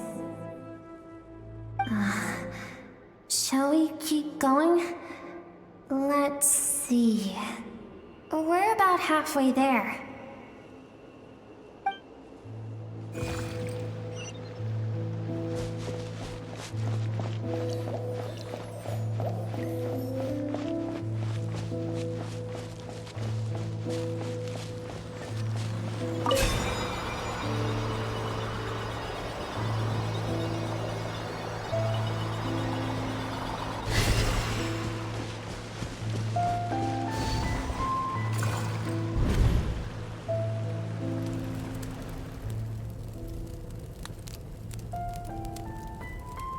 We've made it quite a ways already. This is Skirk, when she first began training under Certology. I have set your broken wrist. Tomorrow, you're to train twice as hard. No tears this time. Good. Attempting to garner sympathy through tears is a habit of the weak. A pitiful, useless ploy. Can I ask a question, Master? Why did you save me? I keep thinking, maybe it would be better if I had died. I wouldn't be haunted by that fire all the time. I wouldn't have to go on like this. I saved you because I have a plan for you. It has been too long since I fought a battle that demanded my full strength, and I hunger for it. Every so-called genius and prodigy I have faced has crumbled like sand underfoot. Before me, even fate bends the knee. So, I will teach you everything I know. Train you by whatever means necessary, in the hope that one day, you might surprise me. But I don't want to draw my sword against you, Master. What you want matters little. Among the boundless sea of stars, the cries of the weak are but faint murmurs that disappear into the void. You of all people know that well. Yes, Master. From that day forward, all she knew was grueling training, emptiness, and fatigue. After some time, her talent bloomed, and she gained control over her emotions, like her master. How should I put it? It was not that human emotion disappeared from her heart, but that reason came to dictate all she was allowed to feel. I suppose it was at this point that she became the Skirk you know today.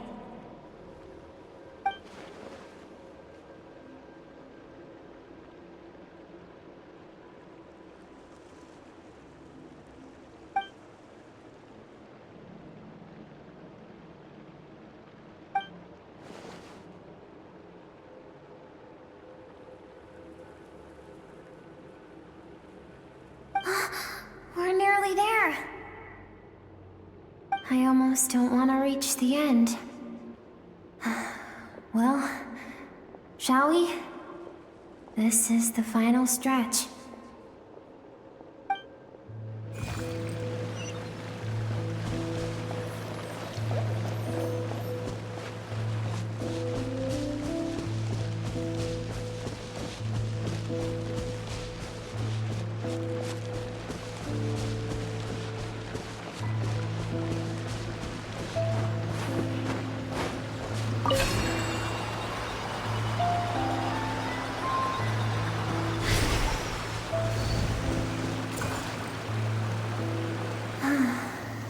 These are Skirk's happiest memories. What a simple and carefree time it was. Wisps of clouds dotted the sky. The sun bathed everything in golden light. And when and song filled the air. Not even the shyest of flowers could resist swaying along. This is Skirk's homeland. She was so curious about everything as a child, always skipping school to go exploring instead. There was so much to discover. The treasures at the bottom of the sea, the secrets beyond the stars, and that merchant ship packed with adults wearing those strange clothes. Yes, the ship. That was the beginning of the end. It was a spaceship. When it arrived, the people that disembarked wore smiles on their faces and spoke of friendship. They claimed to be merchants from a neighboring planet, looking to establish trade.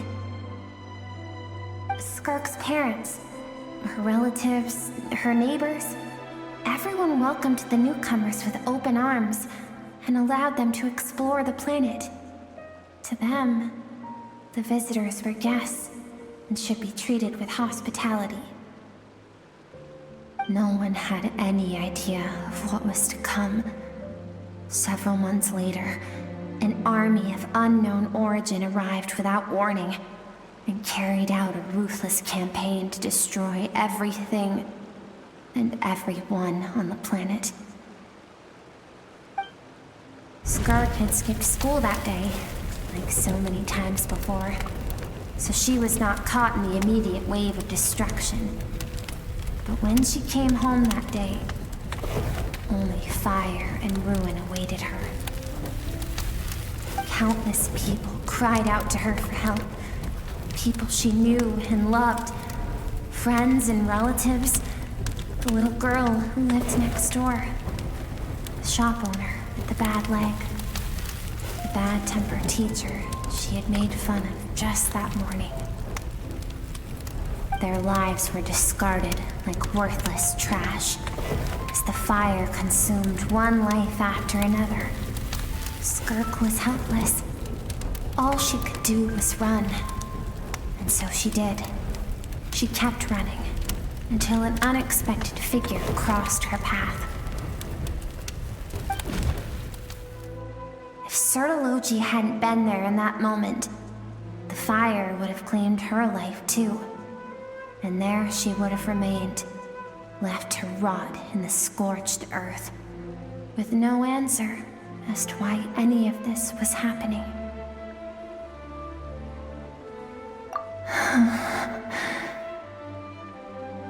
Because she and her people were seen as a threat. As the initial merchant ship explored the planet, they discovered that it hadn't always had the condition to support life. Yet there was evidence of human activity, even during the periods of extreme heat or cold in the past. Further research revealed that, over time, the people of this planet had evolved the ability to adapt to any type of environment or energy source. For that reason, the outsiders viewed them as a potential threat and decided to eliminate them before the threat could rear its head. And so, the army was called, and the so-called danger was wiped from the face of the planet. Senseless, isn't it? Deemed a threat because of a gift they didn't even know they had. Perhaps it was their own innocence and kindness that doomed them. But in the end, that was lost to the blaze as well. If those with power get to decide good and evil, then all you can trust in is the sword in your hand. And so, before death could claim her, she ran. She ran and never stopped. No one wants to relive their most painful moments. Well, that brings us to the end of the story. This is as far as we can go. Skirk is waiting over there. For both of us. Let's go to her. It's time to fulfill my purpose. And my greatest wish over all these years.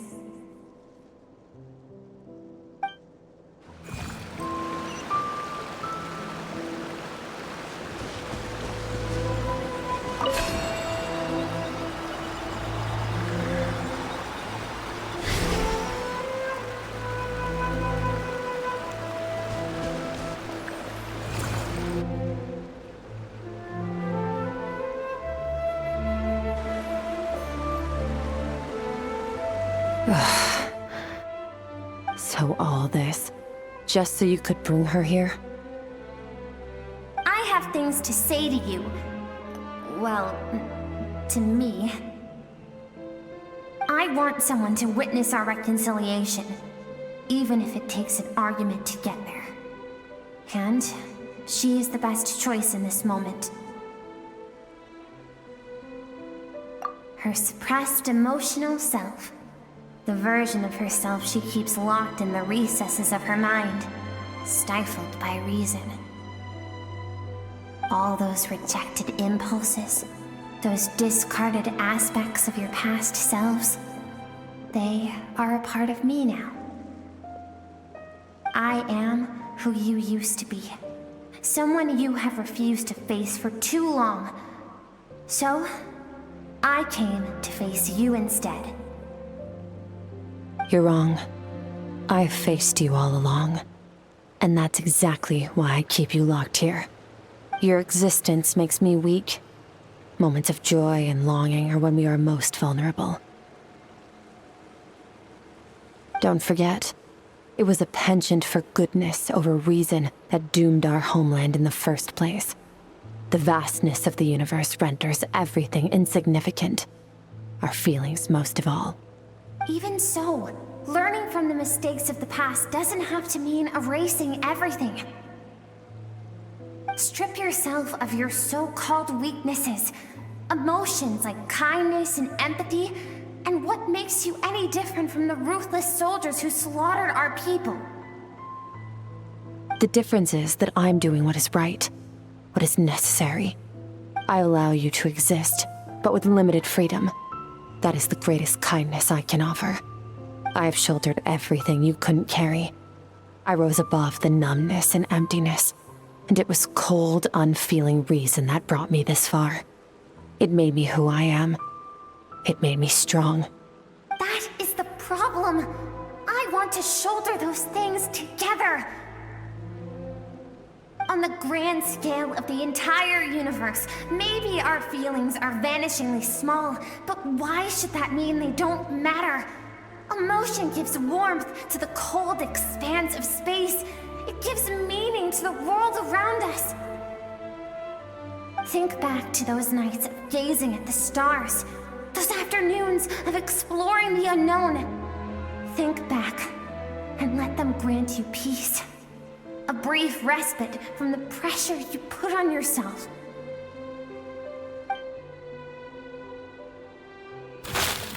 That isn't what we need. It's exactly what we need.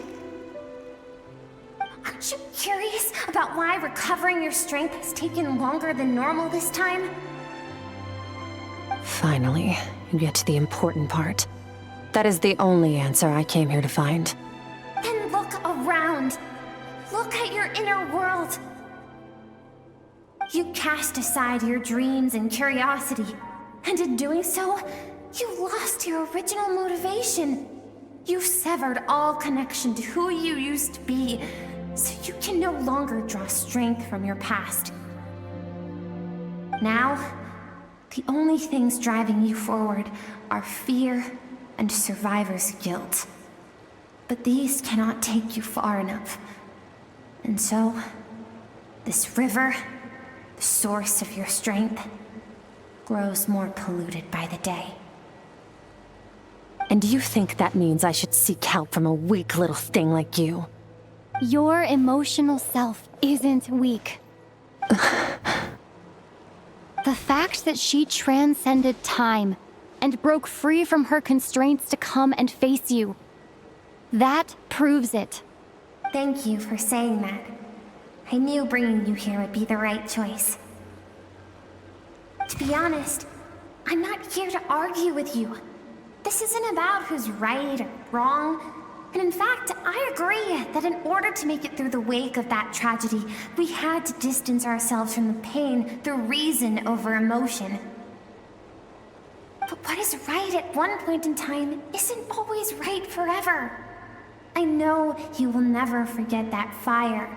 I know the fact that you were the sole survivor fills you with guilt. And I know that among the voices that haunt you, mine is there too. Because deep down, you know that you didn't turn out to be the person you wanted to be. All those unfulfilled hopes are like knives to the heart. And I don't want you to hurt anymore. So even if you can't accept me, I hope, at least, that you can let go. I keep thinking, maybe it would be better if I had died. I wouldn't be haunted by that fire all the time. I wouldn't have to go on like this.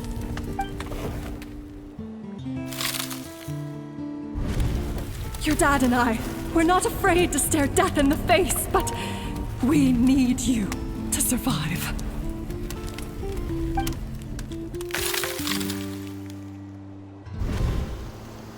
I'm sick of being a kid.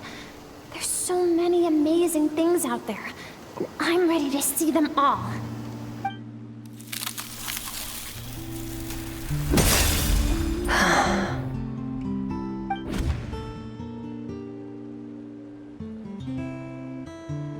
I remember. There was a song Mom and Dad always sang when we went out to fetch water. Dancing water. The sand along your path is begging for your song and movement. Will you carry this burden with you on your journey? I am not the dancing water, and you are not the burdensome sand. But if this is your wish, then I will carry you with me until the end. Thank you. I should be thanking you.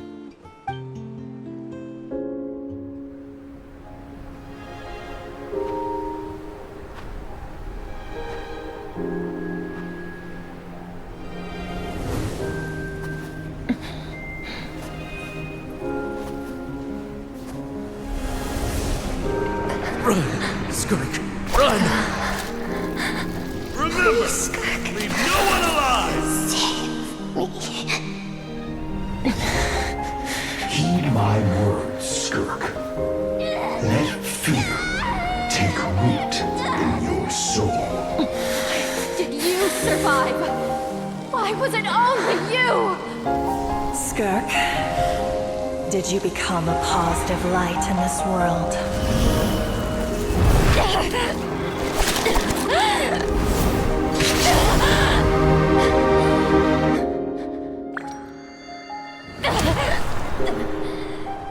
Hey, this doesn't have to be the end.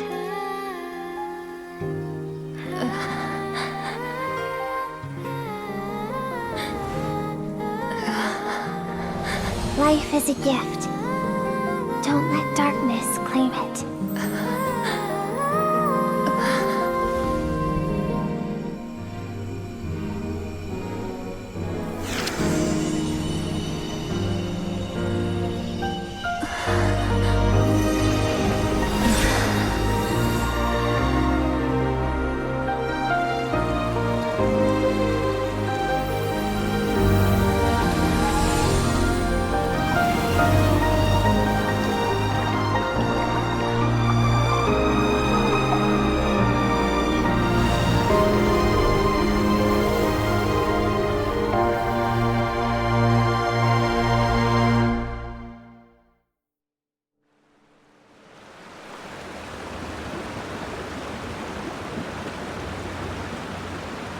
So, you saw my memories then. I once asked my master if survival of the strongest was the law of the universe. He said no. But in a world without order, Those with no moral boundaries tend to be the ones who survive. That's why, after hearing his answer, an idea came to mind. An idea that, one day, I would create a new world order. One in which there would never be another tragedy like that fire. One in which power was not the law of the land. But that means I must defeat him. Because my master, Sertologi, is, at the core, a defier of all rules and order. Yes, and not just because of the gap in our abilities, but also because I have no reason to see him as an enemy. Although his decision to train me was not made out of kindness, he did everything a master should. He saved my life, taught me the sword and the principles of strength. And for that, I respect him. I know, and it's not something I want. But Master never goes back on his word. I have to treat everything he says as a promise. He's no longer in Teyvat, but he sends me messages through the Abyss every now and then. Most of them are simple greetings, or an answer to one of my questions. Every time I hear from him, my heart skips a beat. And I wonder if this is the moment where he'll finally appear before me and tear down everything I've built to pieces. Maybe that means I do live in eternal fear, just like he said. Yes, I respect him, but I'm also afraid of him. And for that reason, the pursuit of strength consumes every moment of my life. I don't know what Master has planned, but I have to be ready. Help me? Why? This isn't your fight. Because if we want to build the world we both want to see, everyone has to be willing to fight for it. If we all do our part, we can make the entire universe a kinder place.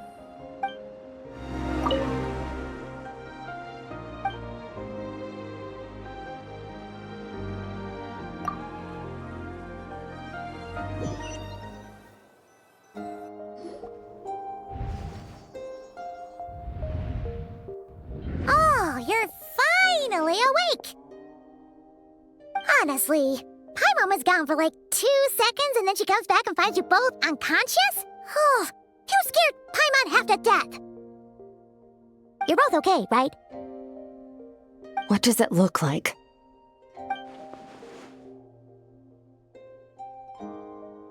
Only water from the source can cleanse the rot and filth that flows from the past into the future.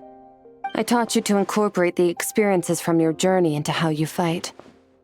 I suppose what happened today will become an inseparable part of who I am. Okay, so Paimon feels like she's missing some important context. But whatever. Paimon brought back tons of delicious snacks! Let's dig in!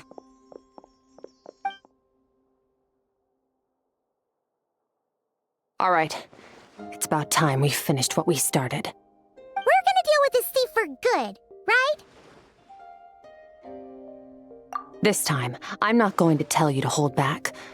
But having digested even more power in the meantime, he's going to be tougher than before.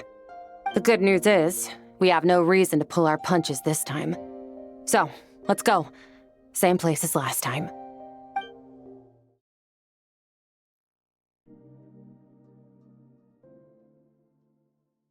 The fog is gone!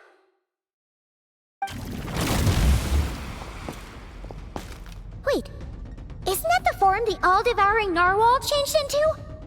How come he knows that, too? Really? So, you're telling Paimon that giant whale and this guy can both turn into the fowl? How does that work? It's a subconscious instinct.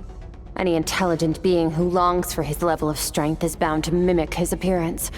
It's a natural response after encountering someone as powerful as Master. To them, he represents ultimate power. We know the person before us has encountered Master, and we know he stole a portion of my power. So it's not surprising that he would assume this form. Okay. Oh, the closer Paimon looks, the more intimidating it gets. Nervalette isn't here this time, so it's up to us. He won't have the nerve to steal again after we're done with him. Let's teach this guy a lesson.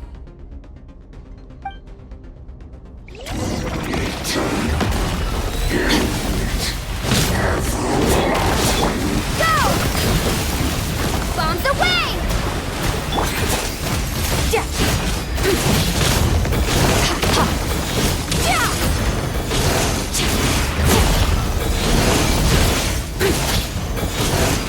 Mine to wield.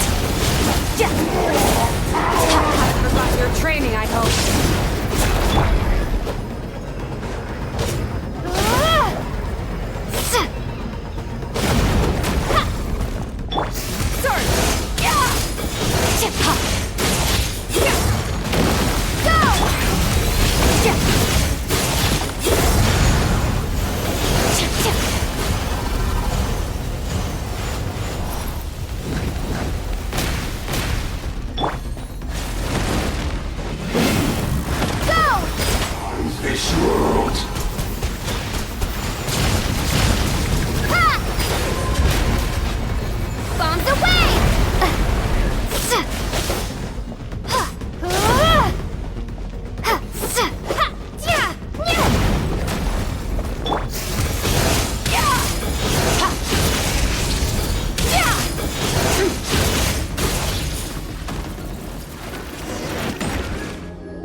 Haven't had enough of my power.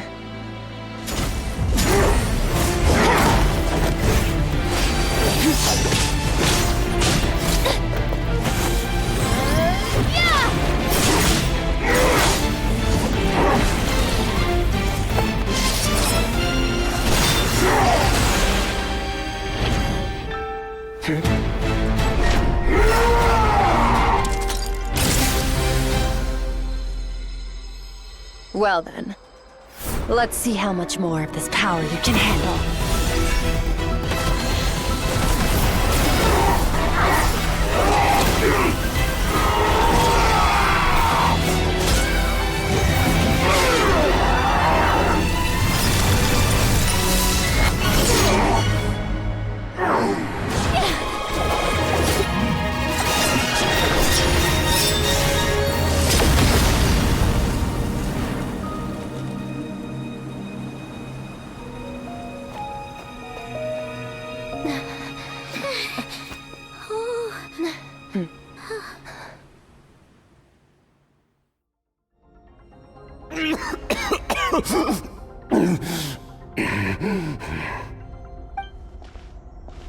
Well, have you come to your senses? You saw that my body was at its limit. So, you deliberately channeled your power into me, knowing that it would destroy my shell from within. Such power, such keen battle instincts. So you must be... Skirk, Sertologi's disciple. How long has it been? How long has he been away from Teyvat? Hundreds of years. Hundreds? Sorry, it's a lot to take in. I should introduce myself. I am Skofnungar, a friend of your master and one of his followers. This is the first time I've heard your name, Skirk. But hundreds of years ago, I knew you existed. And I knew you would come here. Hundreds of years ago? Sounds like you and Master have quite the history. Care to tell us about it? Of course. Might as well take advantage of a clear head while I can. The story starts a long, long time ago. I was born into a noble family in Conria. As the eldest son, I was set to inherit our title. But I contracted an incurable illness as a child, and everyone gave up on me. I trained the sword harder than anyone else, defeated all of my peers. But it was all in vain. When other people looked at me, all I saw in their eyes was pity or a strange glee in my misfortune. Even my parents were just waiting for me to die. Over time, my heart hardened, and I became aimless. That was the point where I met your master, Sir Telogi. We were similar in age, but different in background. He was born in prison, the son of criminals who had been sentenced to death. He spent his childhood wandering the streets, facing more criticism than the literary works in the Universitas Magistrorum. Yet, he always wore a smile on his face, as if kindness and malice were one and the same, and he could not see the difference. I still remember what he said to me when we first met. You need to fight to survive. Even if it's a losing battle, it should light a fire under you. How can you sit back like this and go down without a fight? That does sound like something he would say. He was the first to acknowledge that I was worth something, and he inspired me to keep going. When we sparred together, it was the first time I'd actually felt the thrill of combat. When I was 10, he stole forbidden research materials and managed to cure my illness. It was like there was nothing in this world he couldn't accomplish.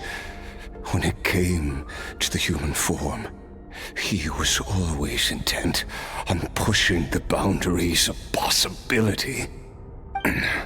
But somewhere along the way, I fell behind. My talents were nothing compared to his, and at some point, I realized he had pulled so far ahead, I was too embarrassed to even ask him to spar. After his grand endeavor was successful, he sought me out and said to me, "This planet no longer holds anything of interest to me, so I'm leaving. But first, I have an offer. I can use a power I have just refined to break the curse of immortality for you. Your death was once what we worked so hard to prevent. But the immortality you now face is a different kind of pain altogether." I'll pass. Immortality doesn't sound so bad to me. Since I can't die, it means I have an infinite amount of time to get stronger. Maybe I'll finally catch up to you one day, and we can spar like we used to. Are you sure? I cannot say when I will return. Your body, or rather, your soul, might not be able to withstand this curse. All I can do is try. After all, a wise man once told me, people need to fight for their own survival. Wise indeed. Nevertheless, if you grow weary of the pain of immortality, and wish to experience a good sparring match before you wither away, seek out my disciple. Disciple? Never thought I'd hear that word coming from you. Nor I, but Betwixt said I was destined to find a disciple out there in the universe, and bring her to Teyvat. You know as well as I Vedifenir's prophecies are never wrong. Huh. Well, now I'm curious about who this disciple of yours will be. All Vedifenir said was that one day, the stars shall bow in her honor. Sounds pretty impressive. Of course. Only the most outstanding people would have the right to become my disciple. Still self-assured as ever, I see. But you're not wrong. I'll be leading them. Oh, and if you are serious about getting stronger, I left you a little gift in the primordial sea. As I've said before, walk whatever path you want. Freedom means even the wicked get to make their own choices. Waiting for me in the primordial sea was the all-devouring narwhal, already beaten into submission by Sertologi. In its weakened state, I was able to cut off part of its flesh and sew it into my own heart. Your heart? That sounds like torture! How did you even survive that? Because, of course, I bear the curse of immortality. So, you used the curse to turn yourself into a vessel for power. Even with that whale's ability, devouring power like that is not something the human body can withstand. With your body and soul constantly at the breaking point, it was the curse of immortality that sustained you. But that is not the path to strength.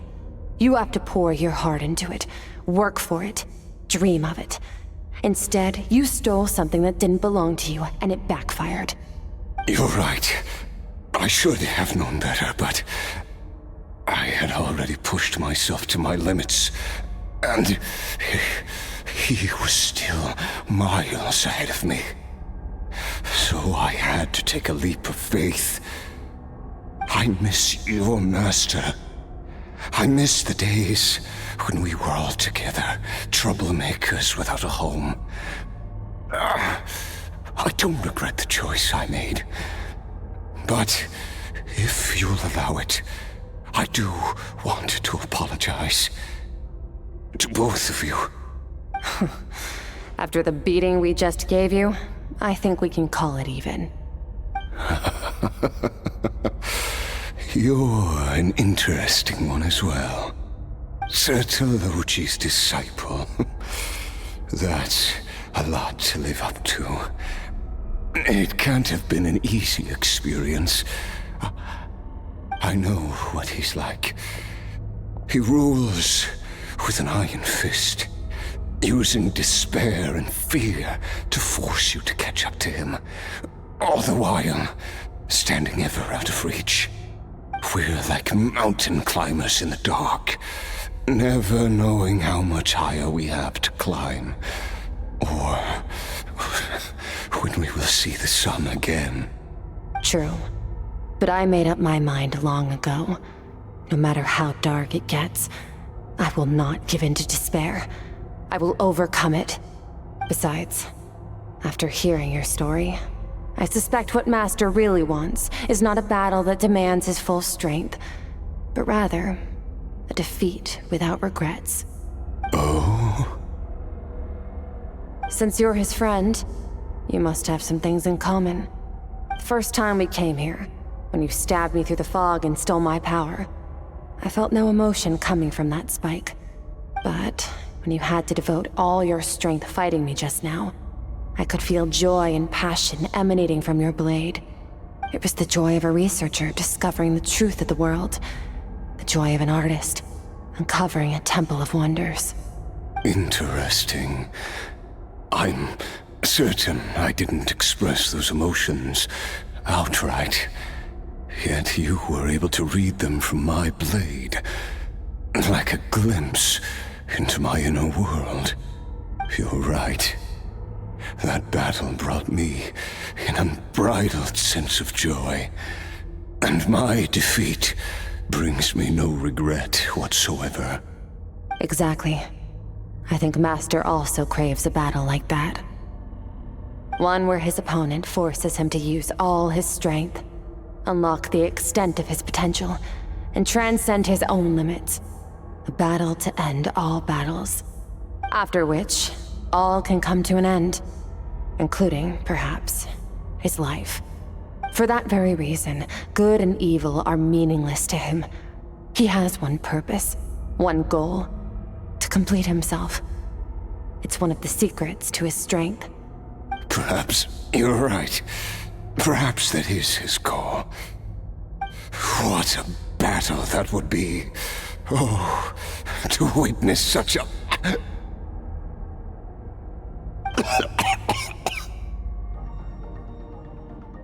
Are you okay? Too many different kinds of power are surging through my body. The curse of immortality allows it all to coexist, but it does not remove the pain. I won't be able to hold on to my sanity for much longer. What a shame. I would have loved to witness that battle. Sertologi once offered to free me from this curse. Now, I must ask that of you, Skirk. Can you release me from the pain? I can, but not through death, if that's what you were hoping for. It's not a suitable punishment for your crime. As an alternative, I can take your consciousness, along with all the power you've consumed, and smash it to pieces. The impurities will dissipate, and under the curse of immortality, your mind and body will regenerate. When that process is complete, you will be back to who you were before, no longer tortured by powers you can't control. But it will be a time-consuming and painful process. The decision is yours to make. I accept. And who knows? Perhaps I'll wake up in time to witness your great battle with Sertologi. I have faith that you'll be able to stand against him one day. Though I know it'll be a long and arduous road. If we are climbers in the dark, it appears the dawn has finally broken for me. But your ascent continues. At least, it looks like you are not alone on your journey. I will reach the top of this mountain, no matter what it takes. And you, Skofnunger, will be my witness at the end of all things. That's finally over. Let's get out of here. Huh! At least we don't have to make a mad dash for the exit like last time.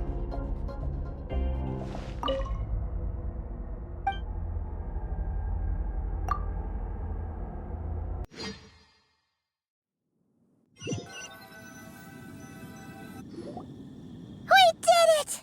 Ah, it's only been a few days, but it feels like forever. Once again, we've proved there's nothing we can't overcome. We're just that awesome.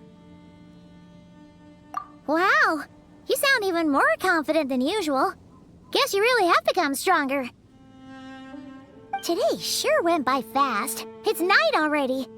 Oh wait, that reminds Paimon. The stars you mentioned, the ones that died out, are they back now? Yes. The power Skofnunger stole has been returned. So, the stars have regained their light. Great! Huh, it's crazy that you even noticed their light was gone. There are so many stars in the sky. If a few disappeared, Paimon definitely wouldn't be able to tell.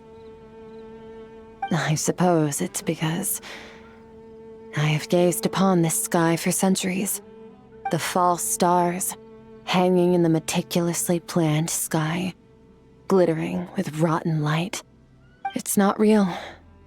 And yet, it is for that very reason that I can look upon it and enjoy the momentary peace it brings.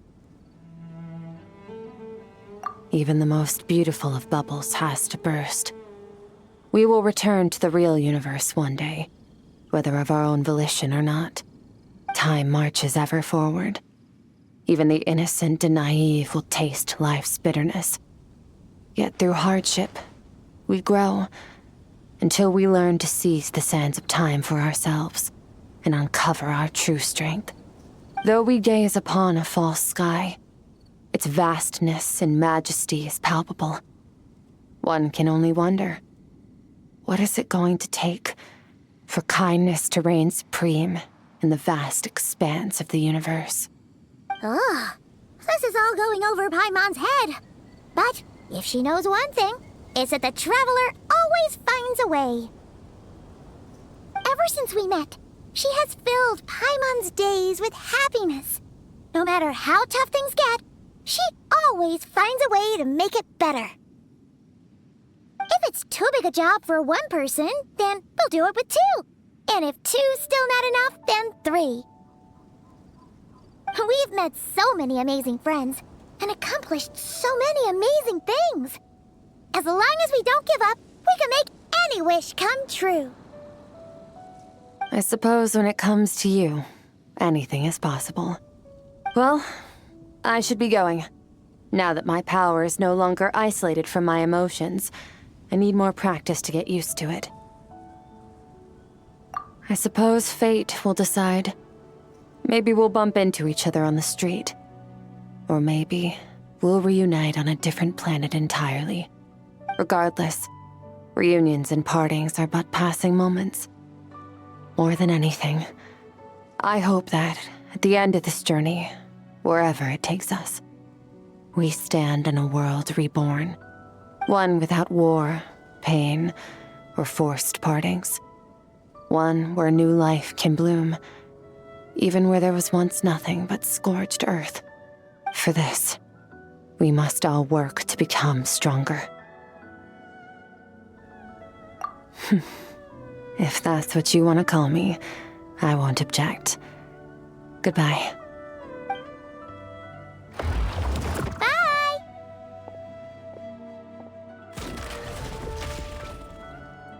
Is it just Paimon, or is she being nicer than before? We definitely count as friends after all that, don't you think? Hey, what do you think about camping here tonight? There's nothing quite like sleeping under the stars. Come tomorrow, we can continue our journey. Oh, and since Paimon treated you to that super nice meal at Wanmin Restaurant, it's about time you returned the favor.